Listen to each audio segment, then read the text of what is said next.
And as we're coming on the air, we are a few hours away from when Hurricane Helene is expected to make landfall in Florida's Big Bend as an extremely dangerous Category 4 storm. This is a live look at conditions in Tampa, Florida. Wind speeds in some places are clocking in at a destructive 130 miles per hour right now. Officials are warning storm surge could be unsurvivable in some parts, reaching as high as 20 feet. Now, hundreds of thousands of people are already without power, and nearly all of Florida's counties are under a state of emergency with several under evacuation orders. Florida's capital, Tallahassee, is right there towards the bullseye. The mayor there is saying Helene could be the most intense and destructive storm in the city's history. But it's not just Florida at risk. All of the southeast is feeling Helene's wrath. Life-threatening flash flooding and destructive wind damage is possible from Florida to the Carolinas. We'll be tracking Hurricane Helene over the next 2 hours, checking in with local officials and our team of correspondents scattered across the southeast. We're going to start with NBC News meteorologist Angie Lastman for the latest. Angie, we are just getting that 8 p.m. update from the National Hurricane Center. What can you tell us?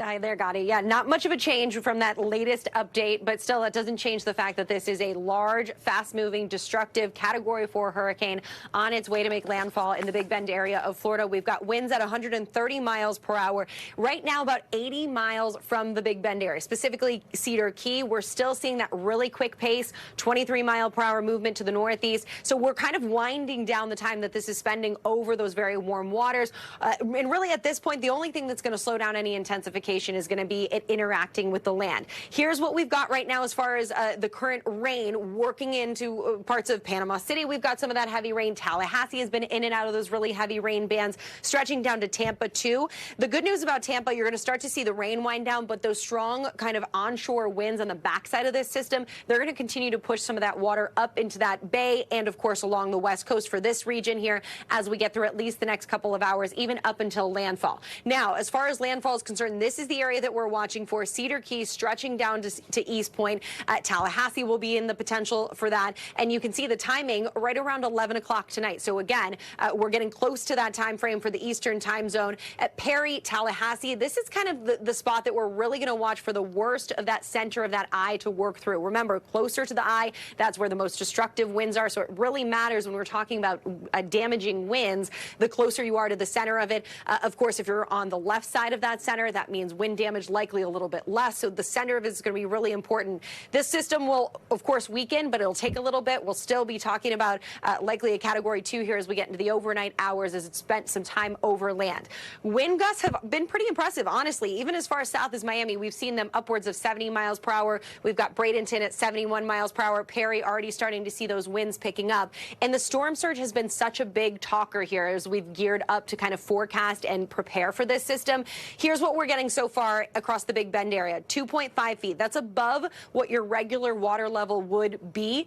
So you can see Old Port Tampa about 3.5 feet. This is in some spots we're dealing with, of course, the low tide time. If you look to Cedar Key, the high tide is around 11:30. So that's going to take some time for us to see that big push of water with the system, along with those astronomical tides bringing that higher tide up. So the water levels are likely going to be higher. For parts of Tampa Bay, over 3 feet in St. Petersburg, we've seen those washed out roads. We know we've seen images from the Howard Franklin Bridge, from the Gadi Bridge, up and down places across the barrier islands with those washed out roads. That's all going to be kind of the scenes that we'll see as we go through at least the next couple of hours before we start to see things winding down for storm surge impacts there. Then we turn our attention to the very heavy rain. And the precursor event kind of was all of this moisture being dragged in ahead of the system. So you've got a lot of spots that are under high risk. Asheville stretching down to the coast for flash flooding, not just today, but into tomorrow as well, with multiple inches of rain have already fallen ahead of this system even arriving. So additional rainfall, we're talking again, another multiple inches. By the time this is all said and done, we could see 20, potentially 30 inches of rain in some of these spots. We've got the higher elevations at risk across parts of the Appalachians for landslides and mudslides. And remember, water, the #1 killer in things like this. We've got the storm surge, of course, that we know how deadly 20 feet of a wall of water is. But flash flooding is also a major concern with this system. So no surprise that we've got more than 40 million people across this region under the flood watches right now.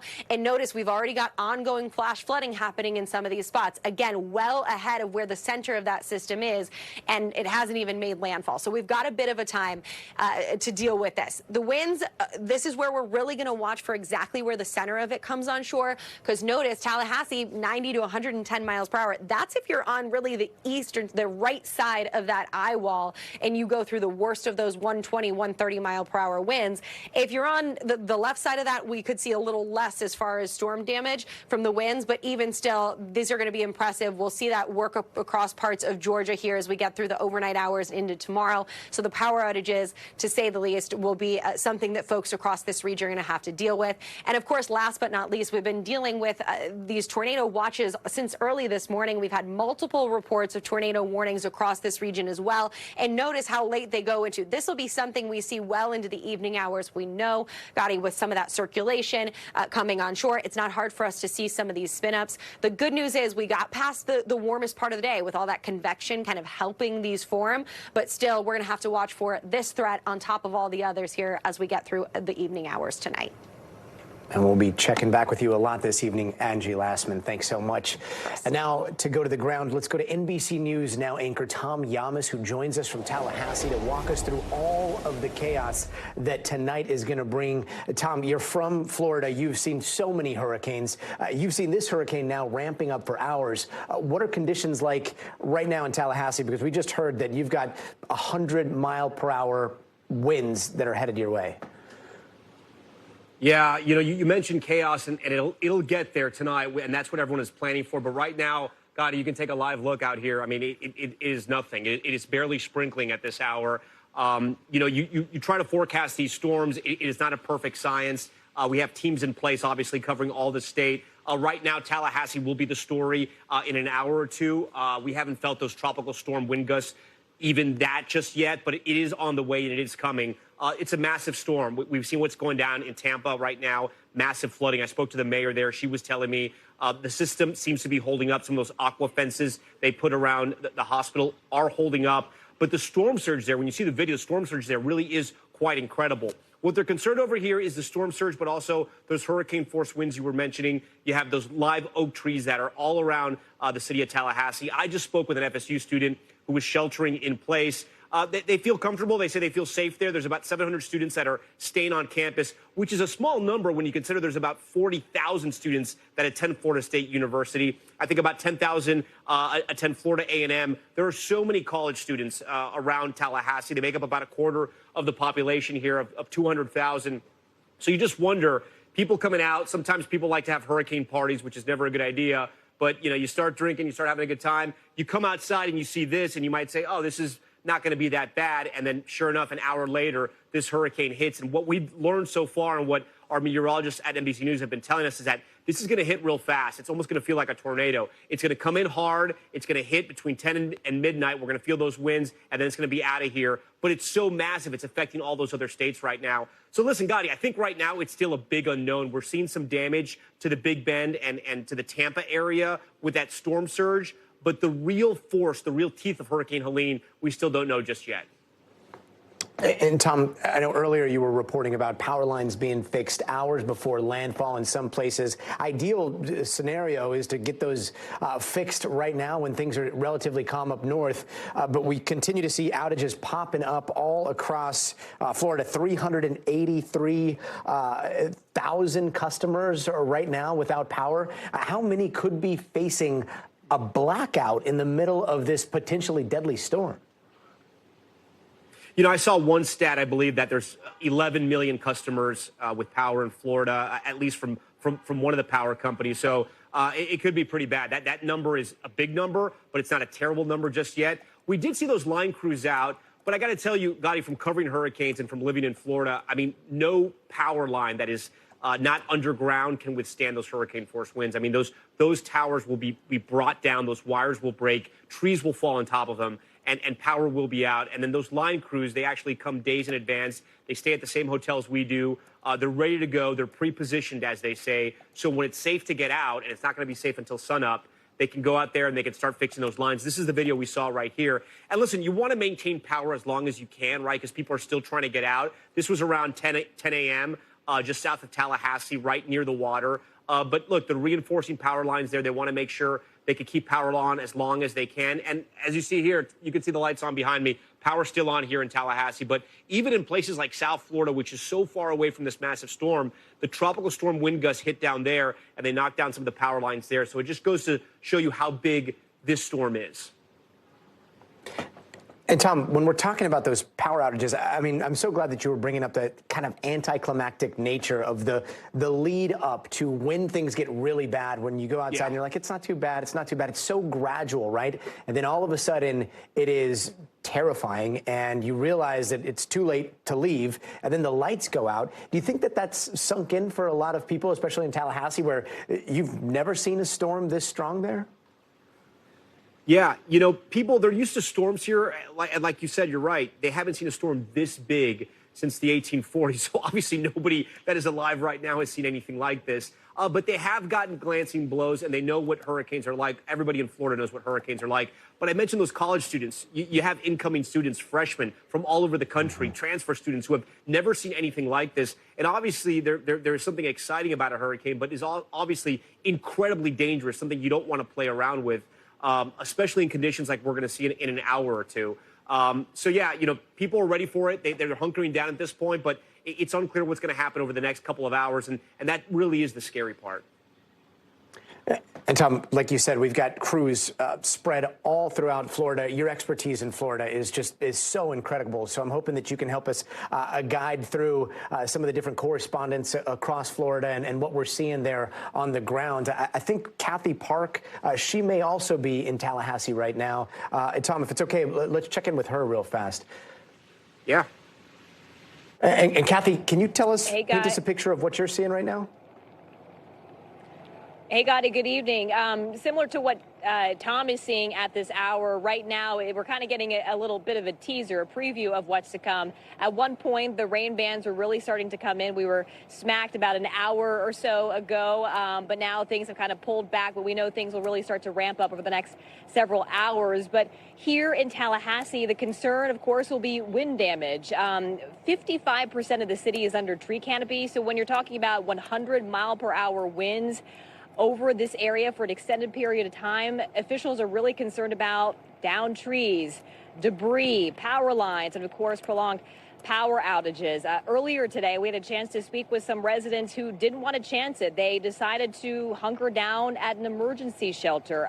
There are several that are currently open in the Tallahassee area, and the sentiment is, listen, they just didn't want to risk it because even, you know, with their home, they don't have a lot of trees nearby, and they kind of did the prep work. They were just worried about what a Cat 4 storm could potentially do, so they didn't really hesitate. They decided to move into a high school turned shelter. The main rule there, if you are deciding to ride out the storm, is you can't go out during the height of the storm, obviously for safety reasons. And they were filling up pretty quickly throughout the day. At last check, they weren't at capacity, but obviously that window to head over to those emergency shelters is closing because the storm is rapidly intensifying and moving this direction. And Gadi, you know, we spoke with the mayor of Tallahassee yesterday, and he was saying that they are bringing reinforcement from all across the country. Tomorrow will be a day of recovery. He said it's going to be a marathon, not a sprint, as they assess the damage. And they anticipate it will be massive because this will be the largest hurricane ever to strike this area if it comes in as a Cat 4. So they're bracing for impact here in Tallahassee. But it looks like a couple hours to go before things really start to intensify here. And Kathy, given the intensity of the storm that's about to hit, what were preps like beforehand? How many people do you think actually heeded the warnings? How many are hunkering down? And were we dealing with situations where supermarkets were sold out of goods? What's the preparation like? You know, the storm really kind of formed quickly, and those people who wanted to get out, and when they heard the warning, they did. I can tell you just anecdotally, just talking to folks here, and based on where we are right now, all the hotels are sold out. So a lot of folks decided to find sturdier buildings like these hotels behind me. They have backup generators, so that's obviously a good thing. But as far as the prep work, we know, yeah, there was a run on groceries for those essential supplies. But a lot of these folks, they haven't had to deal with a storm quite like this.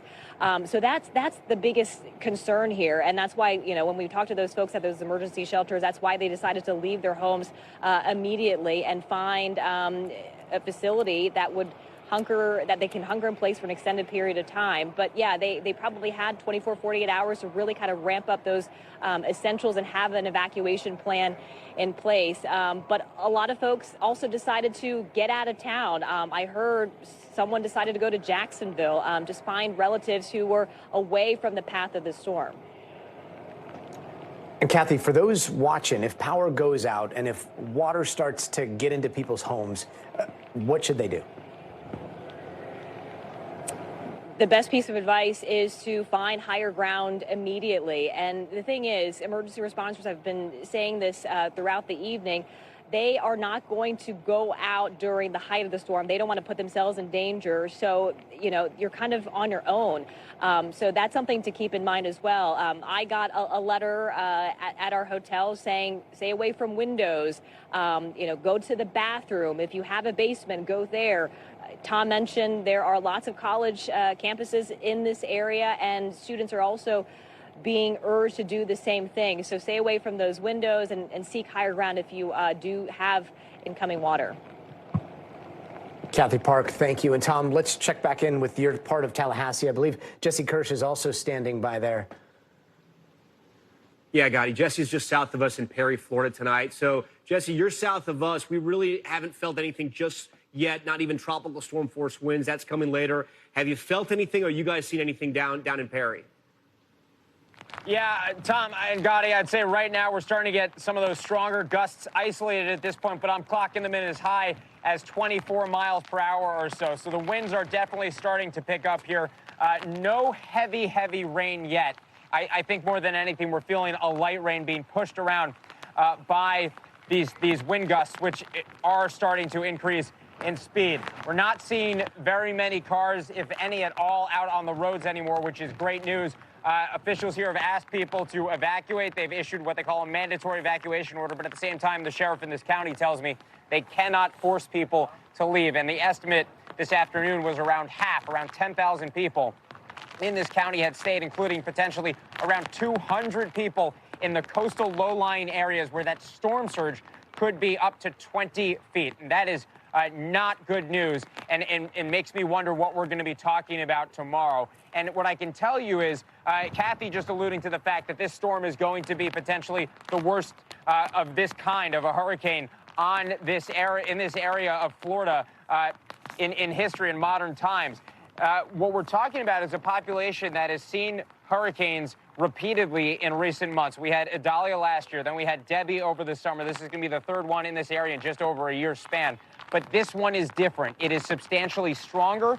We're going to be dealing with something that's going to feel like a tornado lingering over this area for over an hour potentially, and that is going to weaken structures over that prolonged exposure, and that is something that people may not be realizing. And we came across that ourselves. We met someone earlier today, or met someone yesterday, saw them again earlier today, and asked him if he was leaving town. He said he wasn't planning to because his grandma wanted to stay. We got her on the phone and conveyed this is not those other hurricanes, and I think that's something that hopefully is being is sinking in for people. But at this point, we're past the time to evacuate. It is dark. The winds are picking up here. I'm just checking the gusts we're getting right now.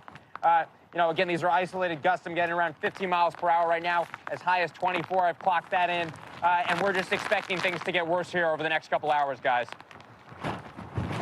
Yep, Jesse, it's starting to pick up there. Clearly, from what we've seen throughout the night, you are starting to feel the effects of Hurricane Helene. We appreciate your reporting. I want to send it back to Gadi and his show. Gadi, we'll stand by for you. We'll be back in a little bit. Tom Yamas out there in Florida for us. Tom, thank you. Let's bring in the mayor of Tallahassee, John Dailey. Mayor, thank you for being with us on such a crazy night. Direct hit of a hurricane this magnitude has not happened in Tallahassee in modern history. Do you feel prepared right now? Gadi, thanks for having me on. And you are correct. This will be the most intense hurricane in the history of the city of Tallahassee for a direct hit, for sure. I can tell you that we've been preparing for the past week. We have checked all of our utilities to make sure that everything is working properly. We have tripled the workforce. We've got crews coming in from all over the United States to help us out with repairing electricity. The citizens of Tallahassee have been fantastic, making sure that they're prepared and either sheltering in place, going to one of our shelters, or evacuating. But I got to tell you, you can prepare all you want, but if you take on a Category 4 direct hit, we are going to have damage, and we know that. And we've been shooting straight with the residents of Tallahassee, Leon County, so that they know the severity of the storm if we do take on a direct hit. And Mayor, what are the plans for rescue operations if you need them tonight? So we will be running our first responders, which hats off to everyone out there keeping us safe, of course. Keep in mind that Tallahassee is an inland community. We're 30 miles from the coast, so the storm surge is not a threat to us as it is to our neighbors, who we are thinking about as well. For us, it is more of the wind event, and we will have a rain event as well. We're above average for rainfall. Our biggest threat are the trees. So look, when the windshields get up to sustained, I believe above 35 miles per hour, we cannot run our emergency vehicles. So the first responders will shelter in place until after the storm. So we're asking everybody to stay inside, hunker down. Now's the time to be safe. And if you haven't had the chance to visit Tallahassee, I mean, the oak trees there are, I would argue, the most beautiful in the country. And yet, when you're looking at 100-mile-an-hour plus wind gusts, can those oak trees sustain that? And I mean, those oak trees, those branches are heavy, tons sometimes. What kind of damage could that cause? Well, you're absolutely correct. We are internationally known for our beauty. We've been a Tree City, USA for over 30 years. We love our trees, but trees, wind, and power lines do not mix. Mm-hmm. And we know that with a Cat 4 coming directly at us, we are going to have serious damage. That is for sure.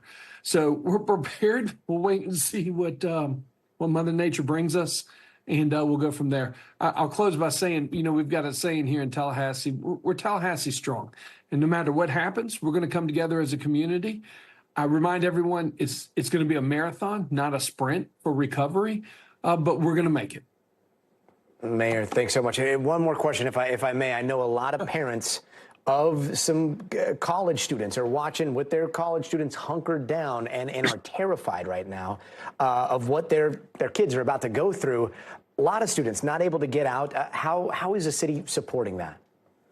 Sure. And you're absolutely correct. Not only are we the state capital, but we're a college town. We have Florida State University, FAMU, and Tallahassee State College. We have over 70,000 college students in our community.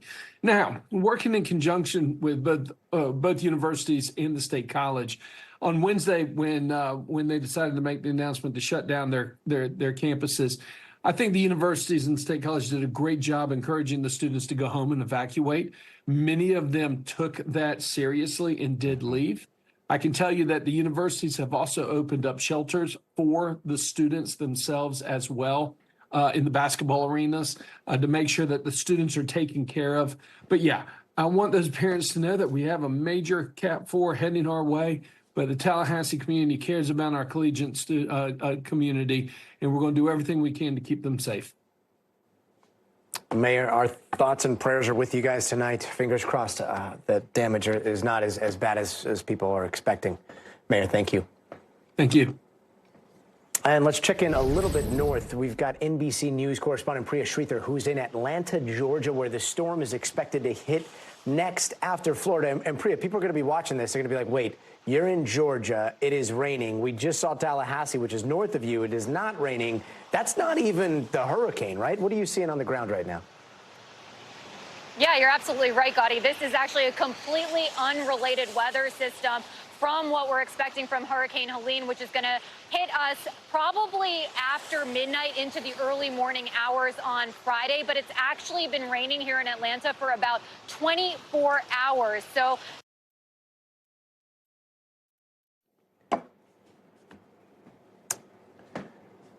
And it looks like we just lost Priya. It's very difficult in these types of circumstances to maintain communication, but we're going to try to check back with her in just a little bit. We've got Priscilla Thompson right now, also in Georgia, near the Florida border, outside of a shelter.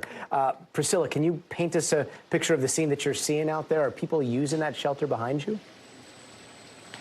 Yeah, Gadi, they are. And first, I'll just give you a sense of the conditions. We are starting to see the rain come down here in about the past hour or two. It's been coming heavy and then lighter. And you can see some of the wind starting to pick up with that Spanish moss that is moving ever so slightly. But just in the last hour, the county put out an alert that anyone who is in a mobile home or something like that needs to get to a shelter. And that is what we're seeing people doing. They are coming in. We just saw this family of 10 coming in, and there are about 130 people in the shelter. And you can see folks are spread out wherever they can find space. The shelter says that they will not turn anyone away, and folks are planning to hunker down here through the night. And I want to introduce you to one couple that I spoke to, Curtis and Catherine Jenkins. They're right here. And we've got Mr. Rob right here as well. And you were telling me that last time a storm came through, a tree actually fell on your home. So tell me. Part of a tree. Part of a tree. So why did you come to a shelter tonight? Because as we were listening to the news, it was bigger than the last one. Even though the last one was pretty good, and it knocked down, It knocked down the tree. Knocked down a lot of, in the neighborhood also. Yeah. We figured it might be better if we come to shelter. If it does hit the house and it rains, at least we'll be dry. Right, at least you'll be dry, you'll be safe. And Curtis, just talk to me about what are you expecting tonight? What are you anticipating from this storm? Well, from the news, I'm expecting a lot of wind, a lot of rain, but I'm expected to be safe because that's why we're here. And I'm a firm believer that the Lord Jesus is going to take care of us. He's our safety, so that's why we're here. All right. Yeah, that's why we're here. Yes, and for these two 52 years married at the end of this year in December, so they want to stay safe, as does everyone here. You got 130 people here, and again, the shelter saying even if they hit capacity, they're not going to turn anyone away because there are very serious concerns about this storm here in Georgia. The governor is saying that all 159 counties in the state could be impacted, and we're talking about hurricane force winds in some areas, which could cause those downed trees, even the potential for landslides, the governor says, because of the amount of rain they're getting, and also tornadoes. So a lot of concern, a lot of threats here, and the county is saying that this storm is shifting east, putting this county directly in the path, which is why they put out that warning just a short while ago saying if you are in a mobile home, ignore the curfew and get to a shelter if you can. And so it's good news that people are heeding the warnings. We saw people earlier today boarding up their businesses, putting out sandbags, doing everything they can to preserve property. But of course, preserving life is really going to be key here as well. Gadi? Priscilla Thompson, thank you so much. We'll be checking back with you a little bit later tonight. And we just got an alert right now. National Weather Service, they have expanded hurricane warnings further northward.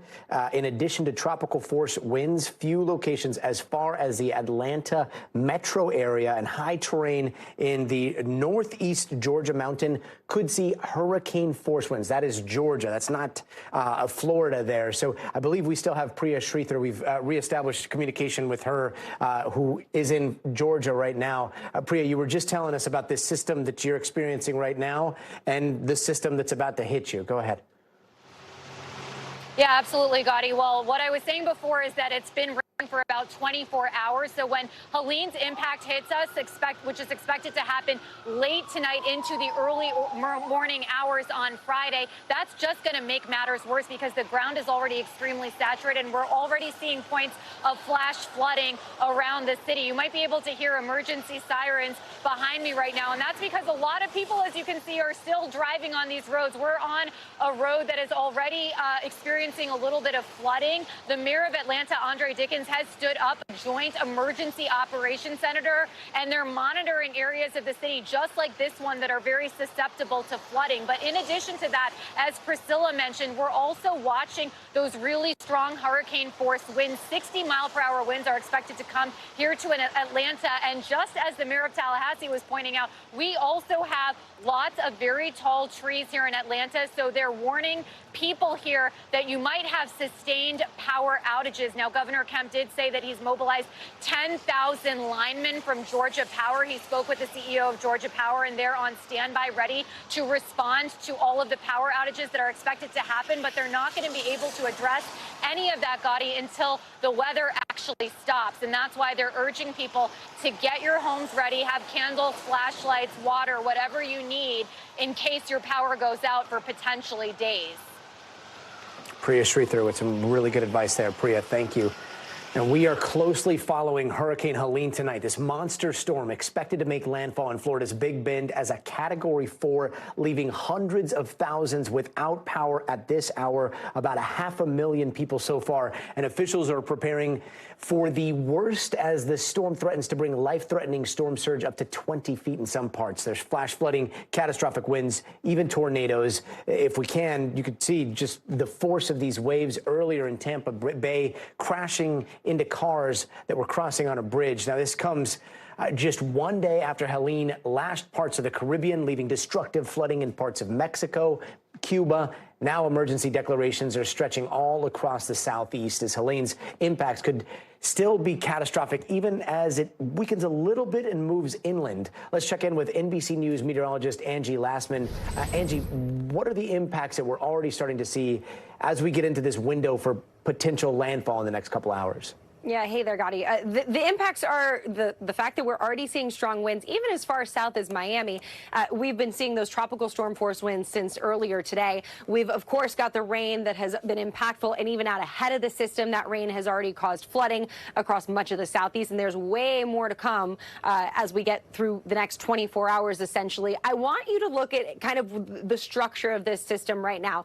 Notice the eye. This is, of course, where we always watch for the most destructive winds to work through as the system comes ashore. It's really the northern and eastern part of this eye wall that you can see where those darker reds are that have really ramped up. The backside of the eye wall not looking quite as healthy. So still, as that system comes on shore, this is where we're going to watch to see exactly where that kind of lines up, what cities it's moving through. Tallahassee or Perry, where that kind of sets up is going to be where the most catastrophic damage from the winds are going to be. We've also got plenty of rain, of course, draped across parts of the state of Florida. We're seeing less rain across the Tampa Bay area, but the storm surge, we've already had multiple pictures and viewpoints from this region as the afternoon and evening got underway, and some of that water started to wash over the roads. Heavier rain across Panama City, Tallahassee, and this is going to be kind of the story that we deal with from here on out for folks there.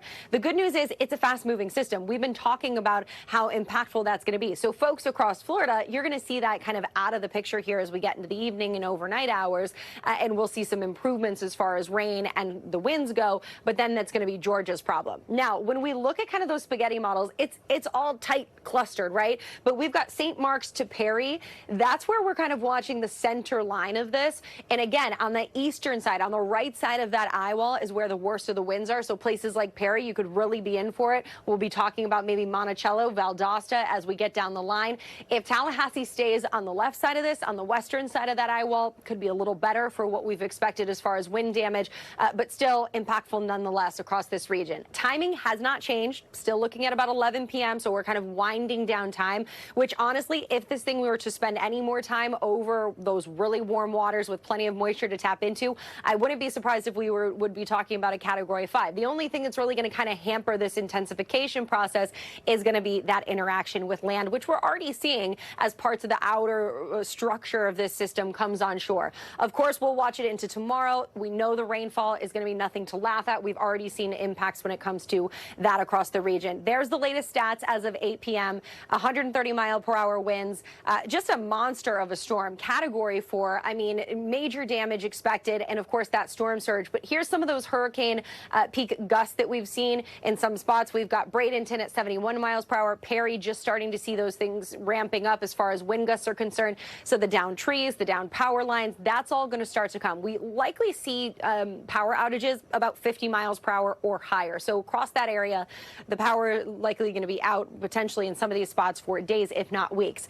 When it comes to the storm surge, the Big Bend area, that's where we've been watching for the highest of the storm surge, 10 to 20 feet. We're dealing with lower tide right now. We're going to see that high tide come up around 11:30 tonight in Cedar Key. So this number is going to rise, and that's when we're most concerned because it coincides kind of with that same time frame of when the system's coming ashore. So especially if it's on the right side of that eyewall and you've got all of that water working up against the shoreline, not great for of course, the storm surge values that we could see coming out of that area. If you think back to Ian in 2022 or Michael in 2018, those storm surge values anywhere from 15 to 18 feet. And we know the decimation that occurred from all of that really destructive water. So we'll be watching for that still. Across Tampa Bay, of course, not expecting those kinds of values, but still 4 to 8 feet is what we've been watching for. We've seen these numbers kind of rise as the evening has gone on, and we're still getting that kind of onshore push of water on the backside of that system as it works to the north and eventually makes landfall. The rain, this is what I'm honestly, as a meteorologist, what I'm really concerned at, because I think with these tropical systems, it's so easy to really focus on the storm surge and focus on the winds.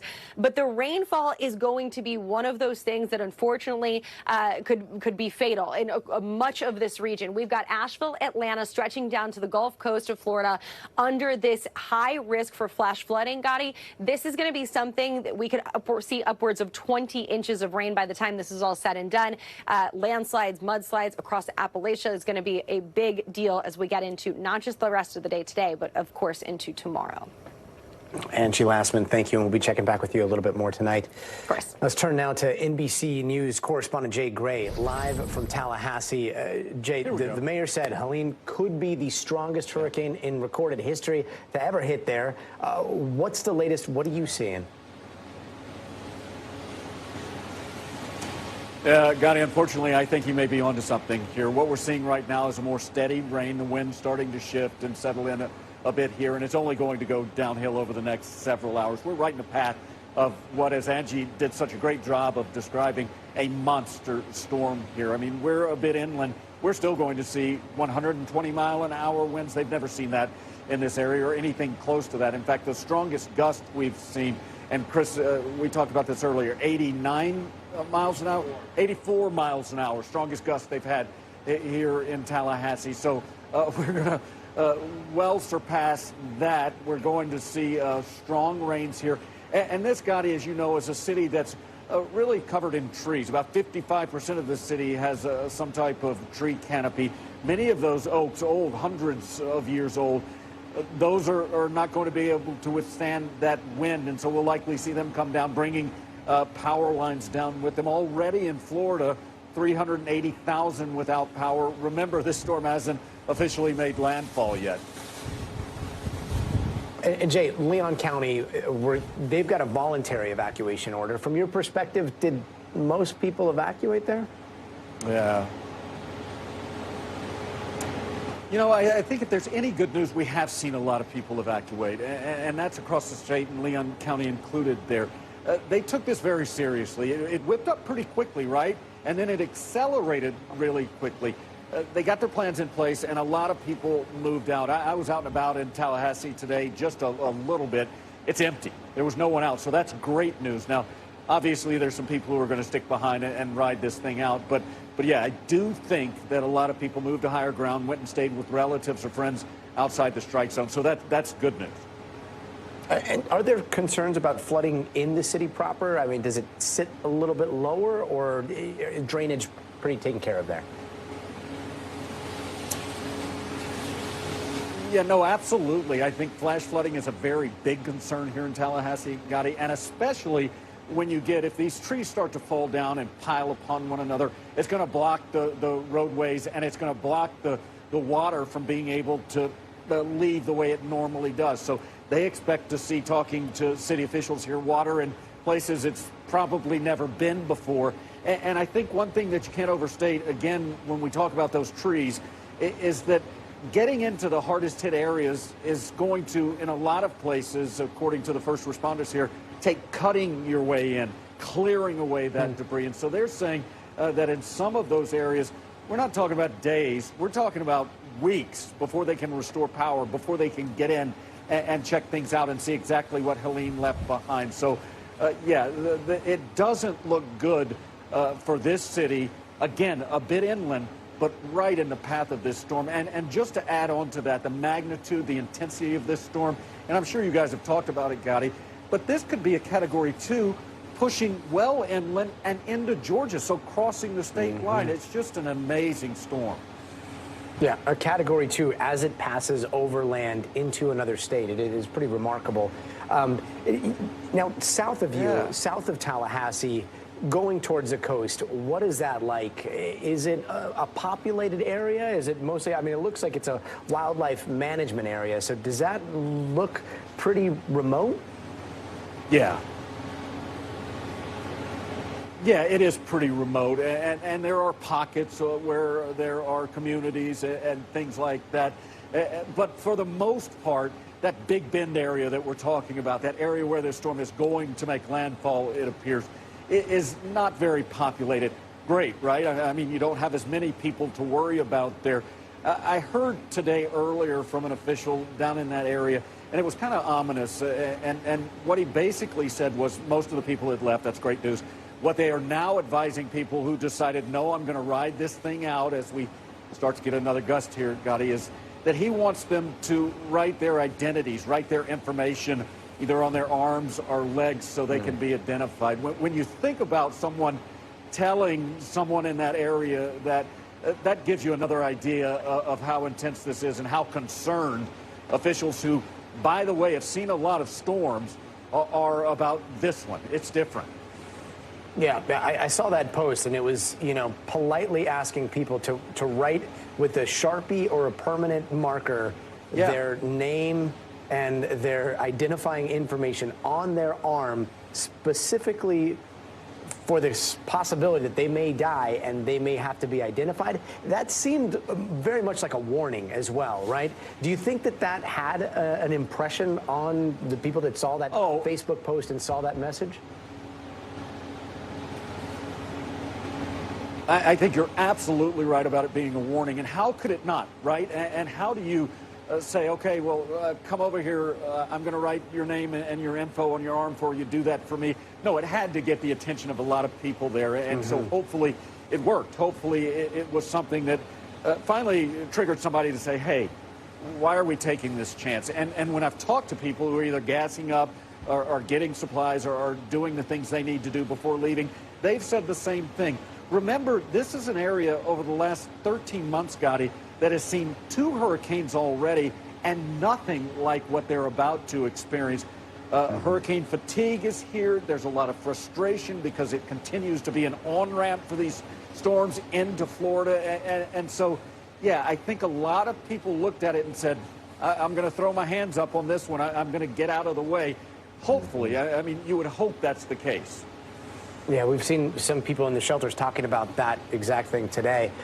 Now, Jay, I hate to put you on the spot, but, you know, us here in the studio, when we're not out in the hurricanes, we're always wondering what the crews are doing to be safe. And I know that there are 100-mile-an-hour plus winds headed your way in the next couple of hours. So how are you all preparing? Are you guys in a hotel? Yeah. Is it I mean, kind of take us through, to take our viewers through, like, the protocols that we have with the mattresses and the windows, and how does it work? What are you going to be doing in the next few hours? Absolutely. And you know, normally in these storms, and we've been in a few, we would be down at ground level and we'd be in some of the spitting rain and we'd see the trees moving about. We're up a level, we're off the street, and we're surrounded. We're in a parking garage of a hotel surrounded by concrete, and we have a huge fallback area. So we can move back and ultimately all the way into the building if we have to. We have a good area of retreat, which is always so important in these storms. Have a place to go to, and then inside that building, we're in an interior area, which is very safe. It's an older and very strong building, so we feel very confident about that. And really, the big concern, like we've talked about the winds and that, are the trees. And we're surrounded by trees. I mean, you see a few of the trees behind me, but this area is surrounded by trees. So you can't be in an area where that's going to be an issue, where a tree may move in, where you see a road sign or a lamp or something like that, we feel like we're in a safe spot. I appreciate you asking, and it is important to know. I mean, we're not out here playing in the rain. We're trying to give you important information about what is going to be, it sounds like, an historic storm, and making sure that we stay safe as well. And on that note, Gadi, if I can just add, the words, the language that we're getting from officials, from forecasters on this, really tell this story as well. We heard from the National Weather Service today, and I want to quote them here. They say, this is going to be one of the most significant weather events of the modern era. That's not something they say about many storms at all. Maybe 2 or 3. We've covered a few, and you don't hear that often. What you heard from the National Hurricane Center is that this storm surge is going to be catastrophic. It's going to be deadly. They went on to say later that the storm surge could reach 20 feet and would be unsurvivable. Again, those are keywords that you just don't hear and really describe what's going to be a strong, strong storm. Yeah, Tallahassee is going to look so different tomorrow. Jay Gray, please stay safe, and we'll be checking back with you a little bit later. Thank you. Yeah. And joining us now from Perry, Florida, is Matthew Capucci. He's a storm changer and a senior meteorologist at My Radar. Matt, thanks so much for being with us. You have been in the thick of it in the last few hours. Perry, you know, the projections are looking pretty horrible towards Perry. What are you seeing right now? Yeah, most definitely. Only in the past roughly 20-25 minutes, conditions have really gone downhill quite fast. We're now seeing gusts around 40, almost 50 miles per hour. But that pales in comparison to what's to come. Give it 2 more hours, and we'll likely see winds of 125 miles per hour moving through downtown Perry, which is pretty much the only real large town in this specific part of the Big Bend. And for them to get hit dead on is a very unfortunate coincidence. You know, in this area, Adelia hit last year with high-end Category 1, low-end Category 2 impacts. And I worry that locals think that's what's coming again. And realistically, this might be an order of magnitude worse in terms of the surge, in terms of the wind, and ultimately the human impact. Perry is a little bit inland as well. So what are the major concerns there? Is it trees? Is it the wind? Because it looks like one of these trajectories has the eyewall passing dangerously close, if not over Perry, right? Yeah, I fully agree. In fact, I was just checking satellite data moments ago. We always say run from the water, hide from the wind. Right here, we're at about 46 feet above sea level. So we're far enough inland, far enough up that we won't have to worry about the surge in downtown Perry proper. The Correctional Institute on the south side of town is about 23 feet, so they should be fine as well. But the issue is tornado-like wind speeds. In the next 2 hours, when that eyewall comes in, the eyewall being that furious ring of wind surrounding the eye, we'll see those extreme gusts. And part of the issue, too, you know, the main highway here, Highway 98, is filled with, on either side of it, pine trees, specifically southern pines, which go down in winds around 50, 60 miles an hour, never mind 120, 130. And so that's my big concern. We'll all lose power here in the next hour, hour and a half. And I think by 11 o'clock Eastern time towards midnight, conditions will be really bad. The other thing, too, this storm is moving inland at 25 miles per hour. So by the time Helene realizes it's no longer over the warm waters of the Gulf, it already will have moved inland and brought its severe impact with it. That's part of the reason why southeastern Georgia will see winds over 85, almost 90 miles per hour, too. The fact that Georgia, the entire state, is under tropical storm or hurricane warnings shows you just how anomalous this is. And one more thing to say, too, we have records dating back to 1851. This will be the first landfall in Category 4 on record in the Big Bend. Wow. We've been hearing about people choosing to ride out the storm, and the Taylor County Sheriff even telling people to write their personal information on their arm to make it easier to ID bodies potentially after the storm.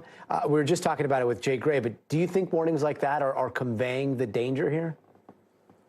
I hope so. You know, truth be told, when I got here last night, I saw people who looked like they were enjoying a day off from work. They were out, they were drinking, they were wandering around shirtless at midnight. I hope those same people took today to take precautions to get ready for this or got out of Dodge. You know, ultimately, we have confirmation bias. Everybody has survivor's bias. We've never talked to a person who's been a fatality during a storm by virtue of them no longer being with us. And so, unfortunately, people think last time I was fine, the time before I was fine, that they'll be fine this time, and that's not always the case. The other thing, too, people don't realize how localized the worst impacts in hurricanes are. They think, I've been in a Category 3, 4, whatever before, this time will be the same.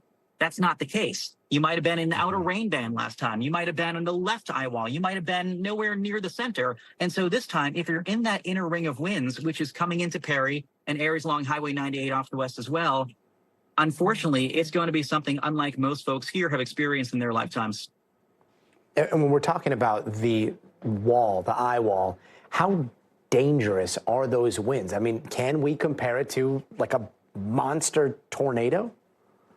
You know, I'm so glad you asked that. I'll tell you a brief story about what an eye wall is like. So back in 2004, when Category 4 Charlie came ashore on August 13th, the National Weather Service in Melbourne, Florida, issued tornado warnings because they said, you know what, the eye wall is like a giant tornado, and we're going to try to trigger the emergency alert system and let people know that the eye wall is coming. And people responded to it. And so they did it again during Katrina and Dennis and Wilma and Rita back in 2005. And in 2007, the National Weather Service said, you know what? We need a special alert for these extreme eye wall winds over 115 miles per hour. So they created the extreme wind warning, which is just like a tornado or flash flood warning, makes your phone buzz. But they didn't use it until 2016. That was the next time we had a major hurricane landfall in the U.S. They've had 10 storms since that have used it. And unfortunately, another one's coming tonight. Wow. So that alert, that very rare alert will be happening in your area. That is pretty remarkable. Real fast, since we have you and you're a wealth of information on this, walk us through why this storm is intensifying so quickly. I mean, we've been watching it and we're, you know, a lot of people are like, okay, it's a Category 2. Maybe it'll get to a Category 3. Here we are with a Category 4. What is it about the geographic location that is making this thing spin up so crazy? Yeah, exactly right. This thing really went from, 0 to 60 like this. This morning I woke up, it was a Category 1, then a 2, now it's a 4. Two reasons: extremely warm sea surface temperatures of between 86 and 89 degrees. That is high octane fuel for a hurricane, very high oceanic heat content, reaching record levels in fact. So it's like a powder keg in the Gulf of Mexico. And number two, we have diffluence, or spreading of the air in the upper atmosphere. That's something that vacuums air upwards, and resultantly, we get more air going in and a stronger storm. Matthew, thank you so very much for joining us tonight, and hopefully we'll be checking back with you in a little bit. Matthew, thanks again. And let's check back in with NBC News Now anchor Tom Yamas, who's in Tallahassee. Tom, one of the biggest concerns tonight is storm surge, historic levels of rain, and then there are the winds that we were just talking about. Are you expecting a lot of flooding in Tallahassee? Yeah, inland flooding, not so much. I don't think they're worried about that here in Tallahassee. I think they are worried about the wind damage. I think they are concerned if the storm surge gets that intense, but we're about 20 to 30 miles from the coastline, so I think we're going to be okay here. I'm glad you guys came out to us because we finally have started to feel the storm. It's been a long time coming, but we're starting to get those outer bands from Helene. Not too bad at all. It's just heavier, thicker rain that's coming down, and we're starting to get some wind gusts. I wouldn't even call them tropical storm wind gusts just yet, but we're starting to feel the wind gusts. Of course, right when you come to us, they kind of, everything slowed down and got a little bit quiet. That is a hurricane for you. We're maybe about an hour to half an hour away from things getting really ugly and nasty here. We know our teams a little further south from us have started to feel the brunt of it, seen power outages, things like that. But for right now, the power's still on in Tallahassee. It's eerily quiet, right, Gadi? You see nobody out here. Some people have been driving around, but it's been very, very quiet here. These trees, this is what everyone's worried about here. I'm going to spin around here and show you another. These canopy of trees here, they're called live oaks. They're all over Tallahassee. This one's filled with lights. You can see the power is still on here, obviously. But this is what they're worried about. These trees coming down, they provide great cover when it's hot. That's why they love them around Tallahassee. But in a hurricane, especially with a Category 4, those big trees come down. They take down power lines. They take down cars. And then when you're trying to rescue people, you're trying to recover, pick up the city afterwards. I mean, these are the hardest things to move. I do want to show you something else. This over here is the United States Bankruptcy Courthouse. This is the capital of Florida. So you have a lot of state government buildings all over.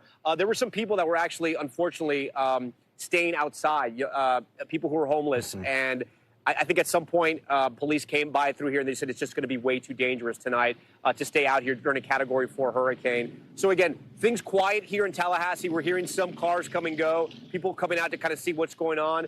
I think what's been the surprising part is how late Hurricane Helene is hitting this area right now, how late the landfall is going to be. It's never a perfect science.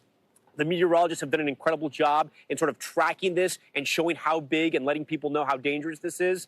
And again, they give you a window, right, 7 to 11 o'clock of when this thing's going to come. And it looks like it's going to be on the later side, 11 o'clock for a landfall. But again, I'll leave that up to the meteorologists who are watching all the maps and watching all the graphics. They have that information much better than I do. I should say radar. So again, picking up here in Tallahassee, not too wild. We have teams all across the country. In North Carolina, in a place that I never thought we would do hurricane coverage, Asheville, North Carolina, George Solis and his team are tracking the storm from there. And George, first give our viewers a sense of where you are in the state, right? Because this is such a strange spot to do hurricane coverage. And if they're ready for it, essentially, is the infrastructure there for an area that usually doesn't get hurricanes to get ready to get hit by possibly a Category 2 hurricane?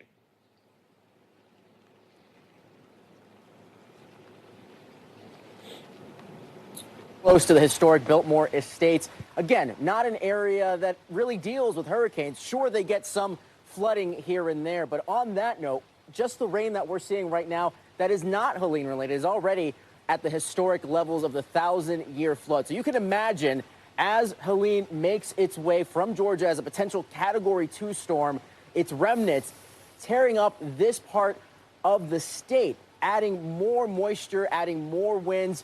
Really just a catastrophic event. Enough that the National Weather Service really said that this could be an event that hasn't been seen here in this part of the state in the last century. So it really puts things into perspective. And of course, around town, we are seeing some people heeding the warnings, but the others not so sure how to deal with this. Again, this is not something that they deal with as often as you might see it in Florida or other parts of the Gulf Coast where storms are a bit more familiar or a bit more reoccurring. So what we're seeing right now with this non-related rain that has been relentless, I should add, is a lot of flooding like you're seeing right here behind me. And what we have seen, unfortunately, is a lot of people walking through it, driving through it, and some cars even getting stuck here trying to get home. One individual that I spoke with, a rideshare driver, he actually tried to get out of this, to get home to hunker down for this storm. He ended up getting stuck. Take a listen to what he told me.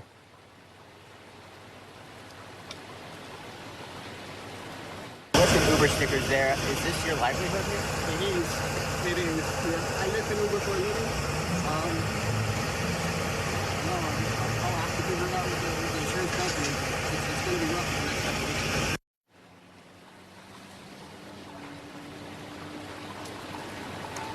Yeah, and so in summary there, what I asked him was if he learned his lesson the hard way and if he'll ever do that again. He said, absolutely not. This was something I didn't think I should do in the first place, ended up doing it anyway, paid the price. That car was towed out of here. As far as what's happening here now in the next few hours, well, the governor has declared a state of emergency. There's also local states of emergency that have been declared. There are shelters that are open. Nothing mandatory in terms of evacuations, but a lot of people that may be in the brunt of this are being told to maybe voluntarily evacuate. But of course, a lot of this could change. A lot of this timing could change, and what we see could change because, again, this is so unprecedented and unpredictable here. But again, I got to tell you, the rain that's been falling here not making the situation much better. So we can only assume that once that storm starts to hit here and we start seeing more of that historic rainfall, the flooding here is going to be potentially catastrophic. Guys? Yeah, George, you know, before we let you go, Asheville is so filled with tourists, right? It's a great place to visit. They have all those microbreweries. Maybe you're a West Coast IPA guy. Maybe you're a hazy IPA guy. I'm not sure. But there's a lot of tourists there. Were they aware that they're now sort of in the cone of uncertainty, if you will? And are they hunkering down as well? Yeah, absolutely. I mean, so what we're seeing is a lot of these businesses that are out here right now are still on the fence of whether or not they're going to reopen tomorrow, whether or not things will resume. Because, again, right now there's just so much uncertainty about how this storm is going to hit and how much flooding we're going to see right now. But people are hunkering down. So I think that is first and foremost. We are seeing less and less cars on the road. And again, fortunately, since we've been here, we've been seeing less cars trying to drive through some of these flooded streets.